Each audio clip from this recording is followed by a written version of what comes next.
रञ्जनशलाकया चक्षुरुन्मिलितं येन तस्मै श्रीगुरुवे नमः। श्रीगौराङ्ग नित्यानन्द श्री अद्वैतचन्द्र गदाधर श्रीवासादि गौरभक्तवृन्द वाञ्छाकल्पतरुभ्यश्च कृपा सिन्धुभ्येव च पतितानां पावनेभ्यो वैष्णवेभ्यो नमो नमः। हरे कृष्णा कृष्णा कृष्णा हरे हरे, हरे रामो राम रामो हरे हरे।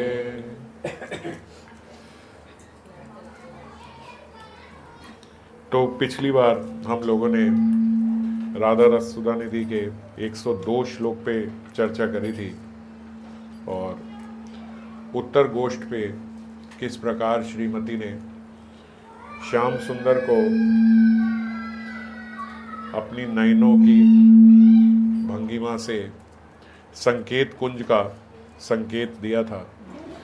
इस पे हमने चर्चा करी थी कि केवल मंजरीगण और श्री श्यामजू को ही पता लगा और जिस प्रकार से किशोरी जी ने अपने लीलापांग नेत्रों से संकेत दिया था, ये और किसी के लिए जानना कठिन नहीं है, दुर्लभ नहीं है, संभव है किसी और के लिए ये जानना। और यहाँ पे इस जगत में हम लोगों के लिए भी ये एक बहुत अद्भुत आश्चर्य है कि किस प्रकार श्रीमती ने उनको अपने नैनों के कोरों से देखते हुए संकेत दिया। उसके बाद श्रीपाद की लीला में विराम आया, जो उनका स्फुरण था, स्फुरण में विराम आया और आगे अब प्रार्थना कर रहे हैं। सालावन्य चमत्कृति नव वयो रूपम च तन्मोहनम तत्केली कला विलास लहरी चातुर्यम आश्चर्य भू नो किंचित कृतमेव यत्र ना नुति नागो नाव संभ्रमो राधा माधवयो सा कोऽपि सहज प्रेम उत्सव पातु वह। सा लावण्य चमत्कृते नववयो रूपम च तन्मोहनम, जिसमें श्री राधा माधव के लावण्य की चमत्कृति, वय सिंधी का माधुर्य और परस्पर की रूप माधुरी। परस्पर इसमें बार बार उनको स्फुरण हो रहा है दोनों की, जिसमें राधा माधव के लावण्य की चमत्कृति यानी चमत्कारत्व। एक बार थोड़ा ध्यान से समझने का प्रयास करना, बाद में सब सुगमता से समझ में आएगा। जिसमें राधा माधव के लावण्य की चमत्कारित्व है। ऐसा लावण्य नहीं है साधारण के देख लिया और समझ में आ गया हाँ इसके भीतर से बड़ा लावण्य निकल रहा है। ऐसा लावण्य निकल रहा है कि सामने वाले को चमत्कृत कर रहा है, ये एक बात है। और रोज देखने वाले को ही चमत्कृत करे, ये दूसरी बात है। और फिर उसमें भी श्याम सुंदर को चमत्कृत कर दे, साक्षात श्री हरि को चमत्कृत कर दे, ये सबसे उत्तम बात है। तो किशोरी जी का कैसा लावण्य है कि आठों पहर में अनंत काल से श्री राधा कृष्ण का मिलन हो रहा है, मगर आज भी जब कृष्ण राधा रानी के लावण्य को देखते तो चमत्कृत हो जाते हैं। चमत्कृत समझ रहे हो, हैरान हो गए कि ऐसा लावण्य, ऐसा भी किसी का लावण्य हो सकता है, ऐसा कभी देखा ही नहीं है। और कब से मिल रहे हैं? अनंत काल से। हमारे घर में जो जन रहते हैं, जो परिवार के जन हैं, उनको हम रोज देखते हैं तो हमें पता ही नहीं लगता वो कब मोटा हो गया, पतला हो गया, थोड़ा काला पड़ गया, आज इसने मेकअप करा है नहीं करा है, पता नहीं लगता। क्यों? क्योंकि हम रोज ही देख रहे हैं। बाहर वाला कोई देखता है तो बताता है अरे आपका बच्चा काफी लंबा हो गया, अरे काफी पतला लग रहा है, लग रहा है, जो कभी कभी देखता है। और यहाँ पे देखने वाला कौन है? साक्षात हरि। और देख कब रहे? रोज। और फिर भी चमत्कृत हो रहे हैं। और ऐसा भी नहीं कि आज बड़ी सुंदर लग रही है, बस ऐसे नहीं, चमत्कृत हो रहे हैं कि ऐसा लावण्य तो कभी हो ही नहीं सकता। और परस्पर चमत्कृत हो रहे हैं। किशोरी जी श्याम सुंदर को देख के चमत्कृत हो रही हैं और श्याम सुंदर किशोरी जी को देख के चमत्कृत हो रहे हैं। तो दोनों का लावण्य इस प्रकार से बढ़ रहा है। कब कब बढ़ता है? जब नहीं, प्रतिदिन, प्रतिक्षण, हर रोज। ये किसी एक पर्टिकुलर डे की नहीं है, ये हर रोज की बात है। हर रोज चमत्कृत हो जाते हैं कि ये क्या हो गया, ऐसा लावण्य। और ये कब से हो रहा है? अनंत काल से। पहले समझे हैं कौन जिनकी चर्चा कर रहे हैं? ये साधारण नहीं, साक्षात श्री हरि है, और वो चमत्कृत हो रहे हैं, तो बड़ी बात है। छोटा आदमी हैरान हो जाए तो बड़ी बात नहीं लगती। इतना बड़ा साक्षात हरि, जिन्होंने पूरी सृष्टि केवल अपनी कल्पना से बनाई है। हम लोग आजकल देखते हैं कि शरीर का एक अंग थोड़ा सा खराब हो जाए, कितनी बड़ी बड़ी मशीनें हैं स्कैन करने की, ये करने की, वो करने की, कितने बड़े बड़े यंत्र हैं, ये है वो है, और कितने बड़े बड़े डॉक्टर साइंटिस्ट सब मिल गए, लेकिन एक छोटे से रोग को भी ख़त्म नहीं कर पाते। और कोई दूसरा अंग बना देना तो बड़ी असंभव सी बात है। और भगवान, ये कौन भगवान है जो केवल अपनी कल्पना से ये सब बना देते हैं? ऐसे कभी कहीं किसी शास्त्र में, पुराण में, वेदों में ऐसा नहीं आया कि भगवान ने बड़ी मेहनत करके, इंजीनियरिंग लगा के, दिमाग लगा के सोचा इसके गुर्दे कहाँ डालें, इसका पेट कहाँ डालें, कहाँ से सांस लेगा, दिमाग कहाँ रखना चाहिए। सब केवल कल्पना से बस सोचा है, कर दो। बस ऐसा सोचने मात्र से, बस बोला भी नहीं, हम बोल रहे हैं कर दो बोलना भी नहीं है, सोचना है ऐसा बन जाए, और ऐसा बन रहा है। हाथी के पेट से हाथी निकलता है, कुत्ते के भीतर से कुत्ता ही निकलता है, इंसान के भीतर से इंसान ही निकलता है। और ऐसे अरबों जीव है, लेकिन एक भी जीव ऐसा नहीं है जिसके फिंगरप्रिंट्स आपस में मिलते हों। इतने अलग अलग प्रिंट्स हैं, ये कौन कर सकता है? साक्षात हरि। और वो श्री हरि चमत्कृत हो रहे हैं उनका लावण्य देख के। ऐसा मतलब, ऐसी मेरी रचना तो ऐसी है ही नहीं, तभी कोई चमत्कृत हो सकता है। अगर मेरी ही रचना का हो तो फिर चमत्कृत होने वाली बात नहीं है। तो किशोरी जी का कैसा लावण्य है कि श्री हरि चमत्कृत हो रहे हैं। और ऐसे ही किशोरी जी भी श्याम सुंदर को देख के चमत्कृत हो रही है। वय संधि का माधुर्य, वय संधि हमने पिछली बार चर्चा करी थी कि जब अपने टीन्स में जैसे जीव प्रवेश करता है, जब पूर्ण यौवन अभी आया नहीं है, पर बाल्यकाल अवस्था जो है, मतलब वो खत्म होने को है। बाल्य अवस्था और यौवन अवस्था जहां मिलती है उसको वय संधि बोला जाता है, संधि हो रही है इनकी। अब बाल्य अवस्था से यौवन अवस्था में प्रवेश कर रहे हैं, नव यौवन अवस्था जो है उसे वय संधि बोलते हैं। वय संधि का माधुर्य उन दोनों का, और परस्पर की मनोहर रूप माधुरी, रूपम च तन्मोहनम, एक तो उनका रूप और ऐसा मोहित कर देने वाला मोहन माधुरी। एवं केली कला विलास लहरी का चातुर्य विद्यमान है। चातुर्य मतलब वैरायटी, ऐसे नहीं है कि प्रिडिक्टेबल है, हमें पता ही है। जैसे हम जान जाते हैं यहाँ इसने, मैं बोलूंगा आई लव यू, उसने आई लव यू टू ही बोलना है, कितना पता ही है हमें। आप बोलो हैप्पी न्यू ईयर, कहेगा हाँ जी सेम टू यू। ये प्रिडिक्टेबल है यहाँ पे, और दूसरा कोई शब्द ही नहीं है हमारे पास। और नहीं बोले तो सामने वाला पीछे पड़ेगा, मैंने बोला आपने नहीं बोला। यही होता है ना प्रेमी प्रेमिकाओं का आपस में, यही झगड़ा है कि मैंने बोल दिया और आपने बोला नहीं, आगे से कुछ इग्नोर कर दिया। तो यहाँ तो उसके बाद कोई ऑप्शन नहीं है, बस यही बोलना पड़ेगा, आई लव यू टू, बस यही है। और यहाँ क्या है कि केली कला विलास लहरी का चातुर्य विद्यमान है, वैरायटी विद्यमान है, प्रेडिक्टेबल नहीं है। इसीलिए और चमत्कृत है कि आज जो बोलेंगे और उसके बाद जो जवाब आएगा, जो भंगिमा किशोरी जी देंगी अपने नैनों से, जो इशारे से देंगी, जो शब्दों से बोलेंगी, वो एक अलग ही होगी, वो इससे पहले कभी नहीं हुई है। ऐसा माधुर्य, ऐसा प्रेम है जिसमें सर्व आश्चर्यत्व प्रतिस्फुटित है। आश्चर्य है, जब देखते हैं तो आश्चर्य होता है, क्या एक्सप्रेशंस दिए। हमारे एक्सप्रेशंस भी प्रिडिक्टेबल है, मुझे पता ही है, कथा में सब ऐसे ही बैठे।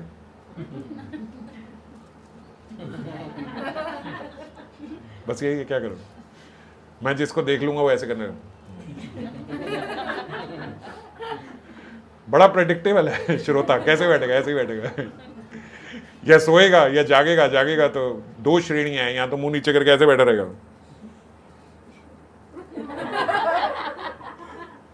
सामने देखेगा, और जैसे ही मेरी नजर पड़ेगी, कितना प्रेडिक्टेबल है ना, ऐसे ही है बस ये। तो जब राधा कृष्ण का आपस में मिलन है, तो जब एक दूसरे को देखते तो क्या एक्सप्रेशन आएगा ये पता नहीं है, क्या भाव होगा ये पता नहीं है, क्या भंगिमा होगी ये मालूम नहीं है। अनंत काल से मिल रहे हैं, लेकिन आज भी मालूम नहीं है कि आज क्या नई भंगिमा होगी। नव नवायमान है उनकी भंगिमाएं, तो इसीलिए आश्चर्य है।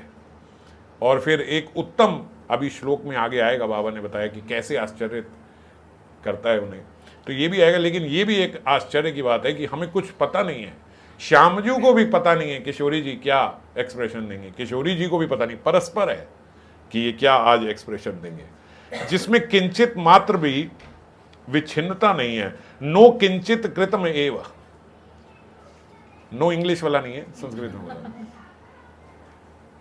नो किंचित कृतम एव, मतलब इसमें कोई विच्छिन्नता नहीं है, कोई रुकावट नहीं है। इनके प्रेम ऐसा प्रेम है, उस प्रेम में कभी कोई रुकावट नहीं आती। ऐसा नहीं है कि यहां पे किसी ने बोला आई लव यू, उसने कहा यार आज मूड बहुत खराब है, चुप हो जा। ऐसे होता है ना कि प्लीज अभी नहीं, ये सब नहीं, ऐसा नहीं है। कोई रुकावट कभी नहीं होती कि भाई घर में कोई आ रहा है, या आज ये है आज वो है, सर बहुत दर्द हाँ सर बहुत दर्द हो रहा है, ये बड़ी कॉमन सी समस्या है कि बहुत तेज सर दर्द हो रहा है, अभी बात करने की जरूरत नहीं है। ऐसा कुछ नहीं है, कोई रुकावट नहीं है। अवच्छिन्न भाव से प्रेम हो रहा है, चल रहा है, होता रहेगा, होता जा रहा है। तो किसी भी प्रकार की, चाहे शरीर की, मन की, मानसिक, पारिवारिक, सामाजिक, कोई ऐसी रुकावट कभी बीच में नहीं आती। यत्र ना नुति, और कोई गुरु गौरव के कारण स्तुति नहीं है। ऐसे नहीं है कि भाई ये बड़े छोटे का जैसे संकोच होता है, कि जैसे पति पत्नी में आपस में होता है, होना चाहिए, ये देख के ऐसे मत सोचना कि हम भी नहीं करें। तो जैसे हमारे भीतर एक गुरु गौरव होता है, मतलब समझ रहे हो कि एक रिस्पेक्ट है एक बड़े को लेके, और आप ही करके बोलेंगे आप बड़े ही, मतलब आपका दिमाग खराब हो गया है। तो दिमाग खराब भी बोलते हैं तो बड़े ऐसे ही बोलते हैं कि भाई आप दिमाग खराब हो गया आपका, आप मुझे ठीक नहीं लग रहे आपका दिमाग घुमा हुआ लग रहा है।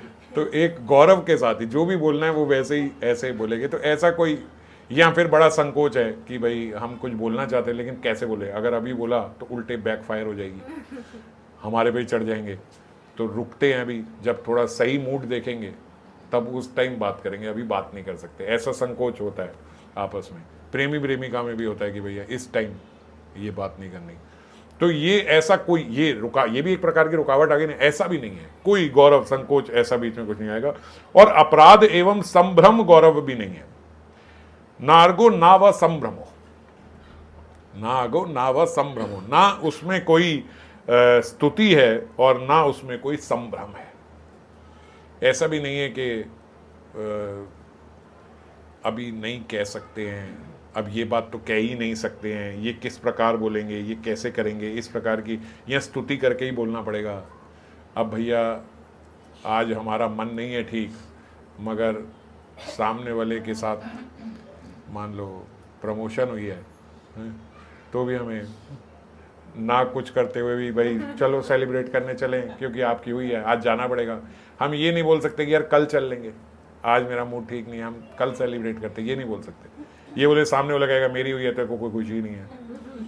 तो ऐसा कोई संकोच नहीं है, कोई संभ्रम नहीं, कुछ नहीं है। मतलब समझ लो किसी प्रकार से कोई, जिसको हम बोलते हैं अंडरस्टैंडिंग, तो कंप्लीट अंडरस्टैंडिंग जो है वो राधा कृष्ण में आपस में देखने में आती है। तो ऐसे श्रीपाद उनके गुणों का चिंतन करते हुए कह रहे हैं, श्री राधा माधव का वही अनिर्वचनीय सहज प्रेम उत्सव तुम लोगों की रक्षा करे। ये किसके लिए बोल रहे हैं? ये प्रार्थना करते करते, हम जगजीवों का ध्यान करते हुए ये बोल रहे हैं, राधा माधव यो स को अपि सहज प्रेम उत्सव पातु। ये ऐसा उनका सहज प्रेम उत्सव आपकी रक्षा करे। ये प्रेम, और खाली प्रेम ना बोल के प्रेम उत्सव बोला गया। और कैसा प्रेम उत्सव? सहज प्रेम उत्सव। This love is very simple love. हालांकि this is a very special love, पर इसकी स्पेशलिटी ये है कि ये बड़ी सिंपल है। समझ रहे हो रेणुका माता जी? स्पेशलिटी क्या है कि सिंपल है। आज हम जो हमारे आपस में जो प्रेम भाव है, सबसे बड़ी बात यह है कि वो बड़ा कॉम्प्लेक्स है, वो सिंपल नहीं है। आज जीव के लिए भी सबसे ज्यादा कठिन बात क्या है? सहज होना। जीव सहज नहीं है, सिंपल नहीं है। मैं एक ही बात अगर आप सबको बोलूं तो एक बंदा सुन लेगा और दूसरा बंदा गुस्सा हो जाएगा। तो हम बहुत कॉम्प्लिकेटेड है। हम हमारे बारे में ही कोई हमें सत्य बता दे, हम वो भी नहीं सुन सकते। वो भी बड़ा घुमा फिरा के बताना पड़ता है। ऐसे ऐसे बोलो, ऐसे बोलो, ऐसे बोलो कि भैया ये क्लास में सो जाता है। सीधा नहीं बोल सकते आप क्लास में सो जाते हो, घुमा घुमा के बोलना पड़ेगा। तुम्हें थोड़ा ध्यान रखा करो। अब थक तो बहुत जाते होगे सुबह से शाम तक, मगर थोड़ा सोने वक्त छीटा बीटा मार लिया करो। कॉम्प्लेक्स है। और अगर कोई किसी को बोल मैं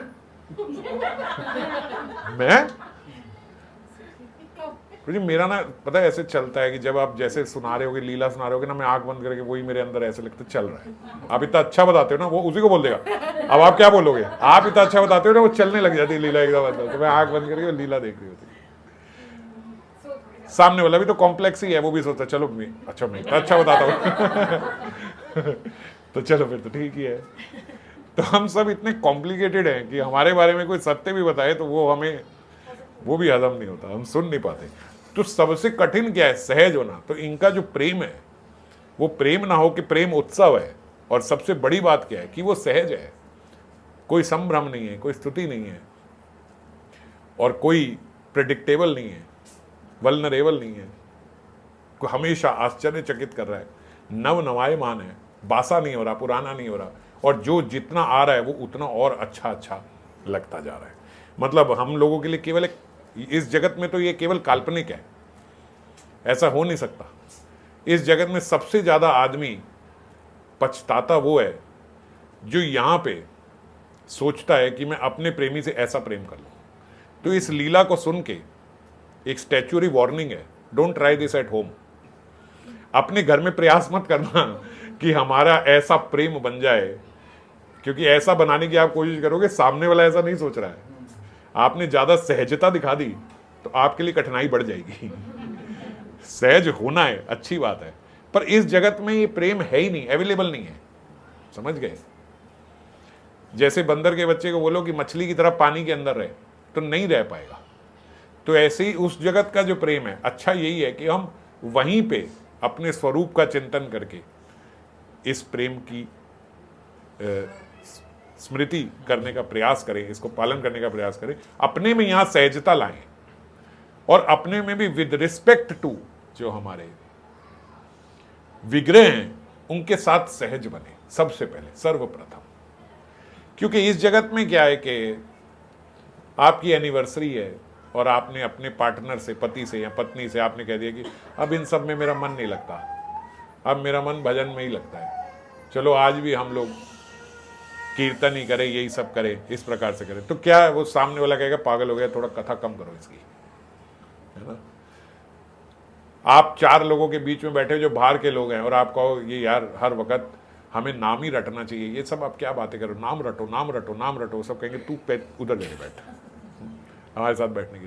तो आप ये सब भीतर रहे, ऐसा नहीं कि गलत है, ये सब रहे, हम करें, हमें करना है, पर ऐसा व्यक्त ना करें इतना कुछ, नहीं तो बहुत सारी सामाजिक और पारिवारिक दुर्घटनाएं होंगी आपके साथ। समस्या तो छोटी बात है। और फिर हम इतने शुद्ध नहीं हैं कि हम वो लेके भी हम अपना भजन सुचारू रूप से चालू रखें, फिर हमारे भजन में भी मानसिक बाधा आनी शुरू होगी। तो इसीलिए सर्वप्रथम जो हम ये सुन रहे हैं वो अपने भीतर प्रयास करें, भीतर। बाहर होना इस जगत में कठिन है। बाहर सहज प्रेम हो हमारा हमारे श्री विग्रह से, कोई भगवत भाव रख के ही कर सकता है। भगवत भाव रखे तो भगवत भाव, हाँ, लोगों से रखे भगवत भाव तो अपने भीतर, अपने भीतर। तो जैसे आप सदर बाजार में गए, आप नीचे गली में गए, आपने कहा ठाकुर जी हैं, चरण में उनके पुष्प चढ़ा दिए वो आपकी दुकान पे आके बैठ जाएगा कि बेटा मैं तो ठाकुर हूं ना, ये मेरी है। तो भीतर रहे, ये भाव जो है ये भीतर रहे, ये बाहर दिखाओगे तो दिखावा भी हो जाएगा और इतना इसकी अभिव्यक्ति इस संसार में पहचानी भी नहीं जाएगी। तो पिछले श्लोक में जो श्रीपाद ने गोष्ठ लीला का चिंतन किया था, अब आगे उसके बाद यहां से उनके अब गुणों का वो स्मरण कर रहे हैं। साधक वेश में श्रीपाद के मन में श्री राधा माधव के सहज प्रेम उत्सव की बात आई है। साधक अभी ये सिद्ध अवस्था में चिंतन नहीं कर रहे हैं, स्फुरण नहीं हो रहा है, अभी साधक आवेश में है, तभी हम लोगों के लिए ऐसा बोल रहे हैं कि ये इनका सहज प्रेम उत्सव आपकी रक्षा करे। जब स्फुरण होगा तो फिर तो ये ध्यान नहीं आएगा कि वो आपकी रक्षा करे, फिर तो वो वहीं पे है। जब साधक अवस्था में प्रार्थना करते हैं तब आता है कि ये आशीर्वादात्मक, कि ये आपकी रक्षा करे। तो श्रीपाद हम जैसे जग जीवों की दुख दुर्दशा को याद करके मानो सोच रहे हैं कि हाय श्री राधा माधव के ये सहज प्रेम उत्सव के माधुर्य के रहते हुए भी विश्व मानव कामना और वासना का दास होकर इस भव्यवादी को, भव्य व्याधि जो ये भव्य रोग है, इसको भोगता हुआ घूम रहा है। क्यों घूम रहा है? जो आचार्यगण है उनके भीतर ये करुणा का उद्रेक होता है कि यार क्या हमें मिल सकता है, कितना सहज उनका प्रेम उत्सव है, उसको देख के उसका चिंतन करे। तुम कहाँ यहाँ इस भव सागर में इस भव रोग को ऐसे भोग रहे हो, क्यों इतनी अपनी कामना और वासनाओं में इतना परेशान हो रहे हो, ऐसा सोच रहे हैं। वे विश्व मानव को मानो आशीर्वाद देते हुए कहते हैं श्री राधा माधव का सहज प्रेम उत्सव तुम लोगों की रक्षा करे, अर्थात तुम्हें भव बंधन से मुक्त करके श्री राधा माधव के अनंत सौंदर्य माधुर्य का आस्वादन करने का सौभाग्य प्राप्त हो। भव बंधन से कैसे हटेंगे? जब हम उनका यही सहज प्रेम जो है, ये उनका जो सौंदर्य है, ये उनका जो माधुर्य है, उसका आस्वादन जब हम लोग कर पाएंगे। सच बात यह है कि यदि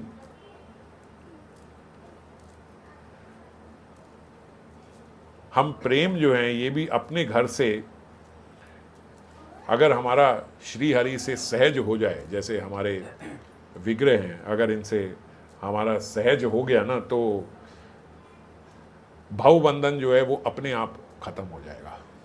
पहले हमारा सबसे पहले प्रेम जो हमारे घर में ठाकुर जी है ना, इनके साथ हमारा प्रेम सहज हो जाए। जैसे कई बारी मानो अकेले में है तो हमारे भीतर ऐसा भाव आता है कि देखो जैसे गौर निताई है, अब हम अकेले कमरे में हैं तो कितनी बारी ऐसे देख के लगता है कि हे निताई और हमेशा ऐसे खड़े रहते। अभी जब कोई नहीं है तब तो हाथ थोड़ा नीचे कर दो, थोड़ा आराम से आप भी खड़े हो जाओ। ऐसे हमेशा ऐसे रहते हो हर समय, कितना कठिन है, हर समय ऐसे खड़े रहो। तो आप भी थोड़ा हाथ नीचे करके आराम से हम आपके चरण दावें, आपके हाथों की मालिश करें। आप हाथ नीचे कर लो, अभी तो कोई नहीं है। मगर अभी ऐसा होता क्यों नहीं है? क्योंकि अगर होगा तो हमारे भीतर भी अभिमान आ जाएगा। अभी हमारी अवस्था कितनी दूषित है कि अगर मान लो ऐसा हो जाए तो तुरंत हम क्या करेंगे? ओए सुन, ओए इधर आ, जल्दी देख। सबको बताएंगे, देखो मैंने ऐसे बोला ना, ठाकुर जी के हाथ उस वक्त नीचे हो गए थे। समझ गए? तो क्या हमारे भीतर ऐसा अभिमान आ जाएगा कि देखो मैंने ऐसे बोला ना, तुम नीचे कर लेते, मैंने पूरे जगत में हम लोग हल्ला कर देंगे। और अभिमान भगवान को बिल्कुल प्रिय नहीं है। अभिमान गोपियों के भीतर आ गया कि देखो लक्ष्मी जी जिनके लिए तरसती है, आज वो श्याम सुंदर हमारे साथ हमें बुला के रास नृत्य कर रहे हैं। ठाकुर जी अंतर्ध्यान हो गए, गायब हो गए। अभिमान प्रिय नहीं है उन्हें अपने भक्त में। तो हम अगर वो हमारे साथ सहज हो जाए तो हमारा मान बढ़ जाएगा। तो इसीलिए ये बिल्कुल अभिमान शून्य जब हम हो जाएंगे तो ये हमारे साथ सहज हो जाएंगे। हमने फिर कथा सुनी है ना कि मैया लड्डू गोपाल जी की मालिश करती थी, लड्डू गोपाल जी के पैर सीधे हो गए थे।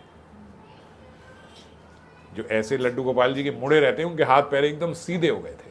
कैसे? उनकी मालिश करते करते उनके पैर सीधे हो गए। क्या हो गया? ये प्रेम सहज हो गया उनके साथ, इतना सहज हो गया कि अब ऐसा भेद ही नहीं रहा कि वो मैं तो विग्रह रूप में हूं।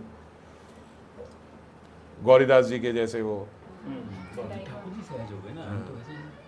हमारे भीतर जब अभिमान हटता है तो वो सहज हो जाता है। वो तो सहज होने को तैयार ही। उनका तो देखो, राधा कृष्ण का तो प्रेम उत्सव सहज ही है, वो उनके साथ सहज है, वो सबके साथ सहज होने को तैयार है। मगर हमारे भीतर वैसा प्रेम ही नहीं है कि वो हमारे साथ सहज हो जाए। जब हम हो जाएं वैसे, तो वो हमारे साथ वैसे ही सहज हो जाएंगे, हमारे साथ भी सिंपल हो जाएंगे।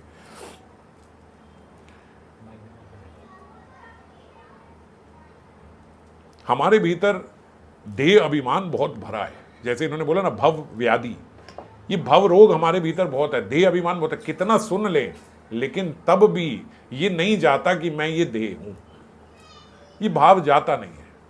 हम कितना सुन ले, हम खुद ही बोलते हैं, लेकिन फिर इसी चक्कर में पड़ जाते हैं कि ये इस देह को ये ना हो जाए, ये ना हो जाए, इसके संबंधी को ये ना हो जाए। ये भव रोग है, ये इस जगत का रोग है। इस जगत की जितनी सो कॉल्ड बीमारियां हम लोग सुनते हैं वो छोटी हैं, सबसे बड़ी बीमारी ये है, और सबका ट्रीटमेंट हो जाता है, इसका इलाज नहीं होता। इसका इलाज हमें ही करना है, समझना है जो इतना सुना है कि मैं ये देह नहीं हूं। और ये रोग को समझना, आप समझ रहे हो ना कितना जटिल रोग है ये। कितनी बार, कितने समय से, लगभग भारतवर्ष में तो सबको पता होगा ये बात, इतना सबने सुना होगा कि मैं ये शरीर नहीं आत्मा हूं, मगर कहां समझ में आती है।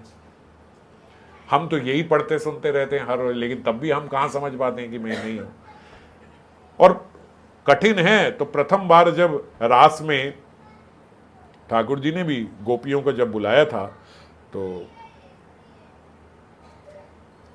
ब्रजांगनाओं को भी अच्छे से चेक किया था कि इनका प्रेम सहज है कि नहीं है।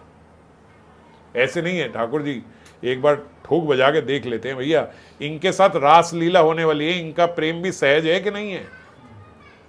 जब आप भजन करने लगोगे ना, जब भजन प्रारंभ होगा, तो एक बार माया ही नहीं, ठाकुर जी भी एक बार ही चेक करेंगे कि सहज हुआ है कि नहीं हुआ है। और चेक कैसे करते हैं, जैसे गोपियों को उन्होंने क्या बोला, स्वागतम वो महाभावो प्रिय किम करवानी वाह, वेलकम, स्वागतम वो महाभागो, आपका बहुत बहुत स्वागत है। अब बताओ मैं आपके लिए क्या कर सकता हूं।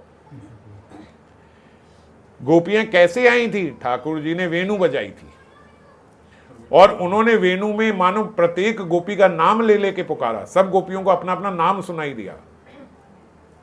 और ऐसे पूर्णिमा की रात को वृंदावन में भीतर, वन के भीतर उनको अपनी वेणु रव से पुकारा। और जब वो आ गई, अब मैं आपको बोलूं आप आ जाओ शुरू करना, घर पे आ जाओ। और जब आप घर पे आओ, मैं बोलो हाँ जी बोलो, मैं आपके लिए क्या कर सकता हूँ। गेट पे ही खड़ा हो जाओ, बोलो हाँ हेलो वेलकम, बताओ what can I do for you. बड़ी अजीब सी बात है। व्रजस्य नायम काचिद भ्रूता आगमन कारणम, भ्रूता आगमन कारणम। अब बताओ आपके आने का क्या कारण है यहाँ पे, भाई क्यों आए हो, बताओ what can I do for you. आप कहोगे कमाल की बात कर रहे हो यार, मैं आपके लिए क्या करूं बताओ। ऐसे ही जब ब्राह्मण पत्नियों को बुलाया था, तब भी भगवान ने यही बात बोली थी, आप आगे बड़ी अच्छी बात है, बताओ मैं आपके लिए क्या कर सकता हूं, और आप यहाँ क्यों आई हो। भ्रूता आगमन कारणम, यहां आने का आपका क्या कारण है बताइए।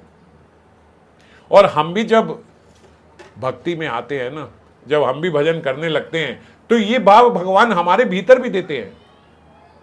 ये हमारे भीतर, सबके भीतर एक बार भाव आता है, यार हम जो कर रहे हैं ये सही है ना। ये जो हम सुनते रहते हैं कि नाम सर्वोपरि है, नाम ही लेना चाहिए, नाम ही सर्व औषधि है, नाम करना चाहिए।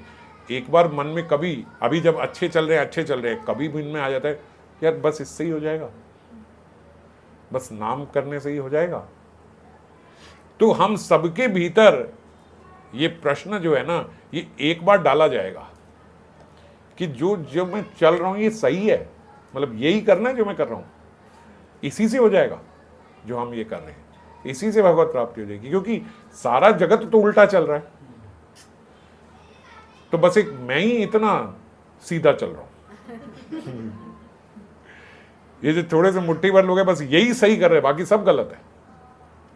हम सही चल रहे हैं, तो एक बार हमारे मन में आएगा तो ये क्या है, ये जैसे मानो ठाकुर जी हमारे भीतर भी वही भाव रख रहे हैं जो उन्होंने गोपियों के भीतर रखा। भ्रूता आगमन कारणम, क्यों आए हो यहाँ पे, हमारे भीतर भी हम जो क्यों आए यहाँ, ये क्या कर रहे हैं हम लोग, ये आएगा। और जब इसको पार कर जाए, तो राशि भी एक बार ही नहीं, एक मैं तो एक शब्द एक श्लोक का बोल रहा हूं, 10 श्लोक ठाकुर जी ने यही बात बोले, पूरा पातिव्रत्य धर्म समझा दिया। जाओ, तुम्हें इस निष्किंचन यहाँ पे वन में नहीं घूमना चाहिए, आप सबके पति हैं, जाओ अपने पति की सेवा करना ही आपका सर्वश्रेष्ठ धर्म है। अपने बच्चों को जाओ, अपने बच्चों की रक्षा करो, अपने बच्चों को दूध पिलाओ, खाना खिलाओ, अपने पति को, अपने सास ससुर की सेवा करो, अपने घर के प्रति ये रहो, आपको निज अकेले यहाँ पे वन में नहीं आना चाहिए, अपने पति को छोड़कर। ये वो बहुत सारे 10 श्लोक बोले ठाकुर जी ने, 10 बोले, गोपियों ने आगे 11 बोले। उसको प्रणय गीत भी बोलते हैं, 10वें स्कंद के 29वें अध्याय में उसको प्रणय गीत बोला जाता है। इन्होंने 10 श्लोक में बोला, उन्होंने 11 श्लोक में जवाब दिया पातिव्रत्य धर्म होता क्या है। तो यही बात है कि जब हमारे भीतर ऐसा सहज होगा प्रेम, वो 11 श्लोक जब ठाकुर जी ने सुन लिया, उन्होंने बोला चलो अब रासलीला पे चले, अब पास हो गई। तो क्यों? क्योंकि देख लिया आपका प्रेम बहुत शुद्ध है, सहज है। और ऐसे ही जब हमें देख लेंगे हमारा प्रेम शुद्ध है, सहज है, हमारा किसी और कोई मनोकामना नहीं है, कोई चमत्कार की हम लोग कल्पना नहीं कर रहे, सच में हमारे भीतर ऐसा भाव है कि ठाकुर जी आप आराम से विश्राम करते हुए खड़े होइए, ऐसा भाव जब हमारे भीतर आएगा तो हमारे साथ भी ऐसा भगवान का सहज स्वभाव हो जाएगा। हैं वो तो सहज ही हैं, हमें होने की आवश्यकता है, सहज होने की आवश्यकता है।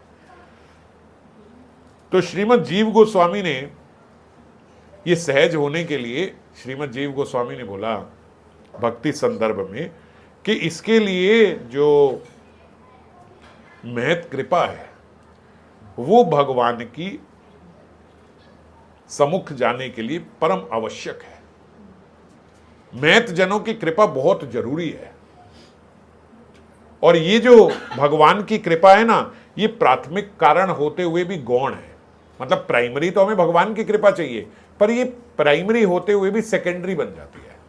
सबसे पहले महात्माओं की कृपा चाहिए, संतों की कृपा चाहिए, वैष्णवों की कृपा चाहिए। क्योंकि इस संसार में जितने भी ये जो हम तप्त जीव हैं, दुखी हैं, वो जितना भी हम अपना दुख प्रकट करें, हमारे हृदय में जितना मर्जी दुख आए, पर वो बोलते कि वो भगवान को स्पर्श नहीं करता। क्यों? क्योंकि भगवान की अपनी, जाओ एक बार दो, क्या उठ जाओ, शर्म मत करो। तो जो भगवान की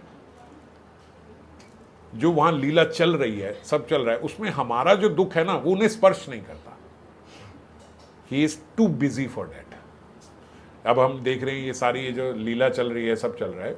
अब इसमें कैसे हम एक, और यहां कितने जीव हैं भाई? थैंक्स बोलने वाले तो 2-4 मिलेंगे, रोने वाले बतेरे हैं। ये दुख है ठाकुर जी, हमें ये दुख है, हमारा ये कर दो, हमारा ये कर दो। अब ये दुख अगर उनको स्पर्श करने लगे तो है गई लीला वहां पे तो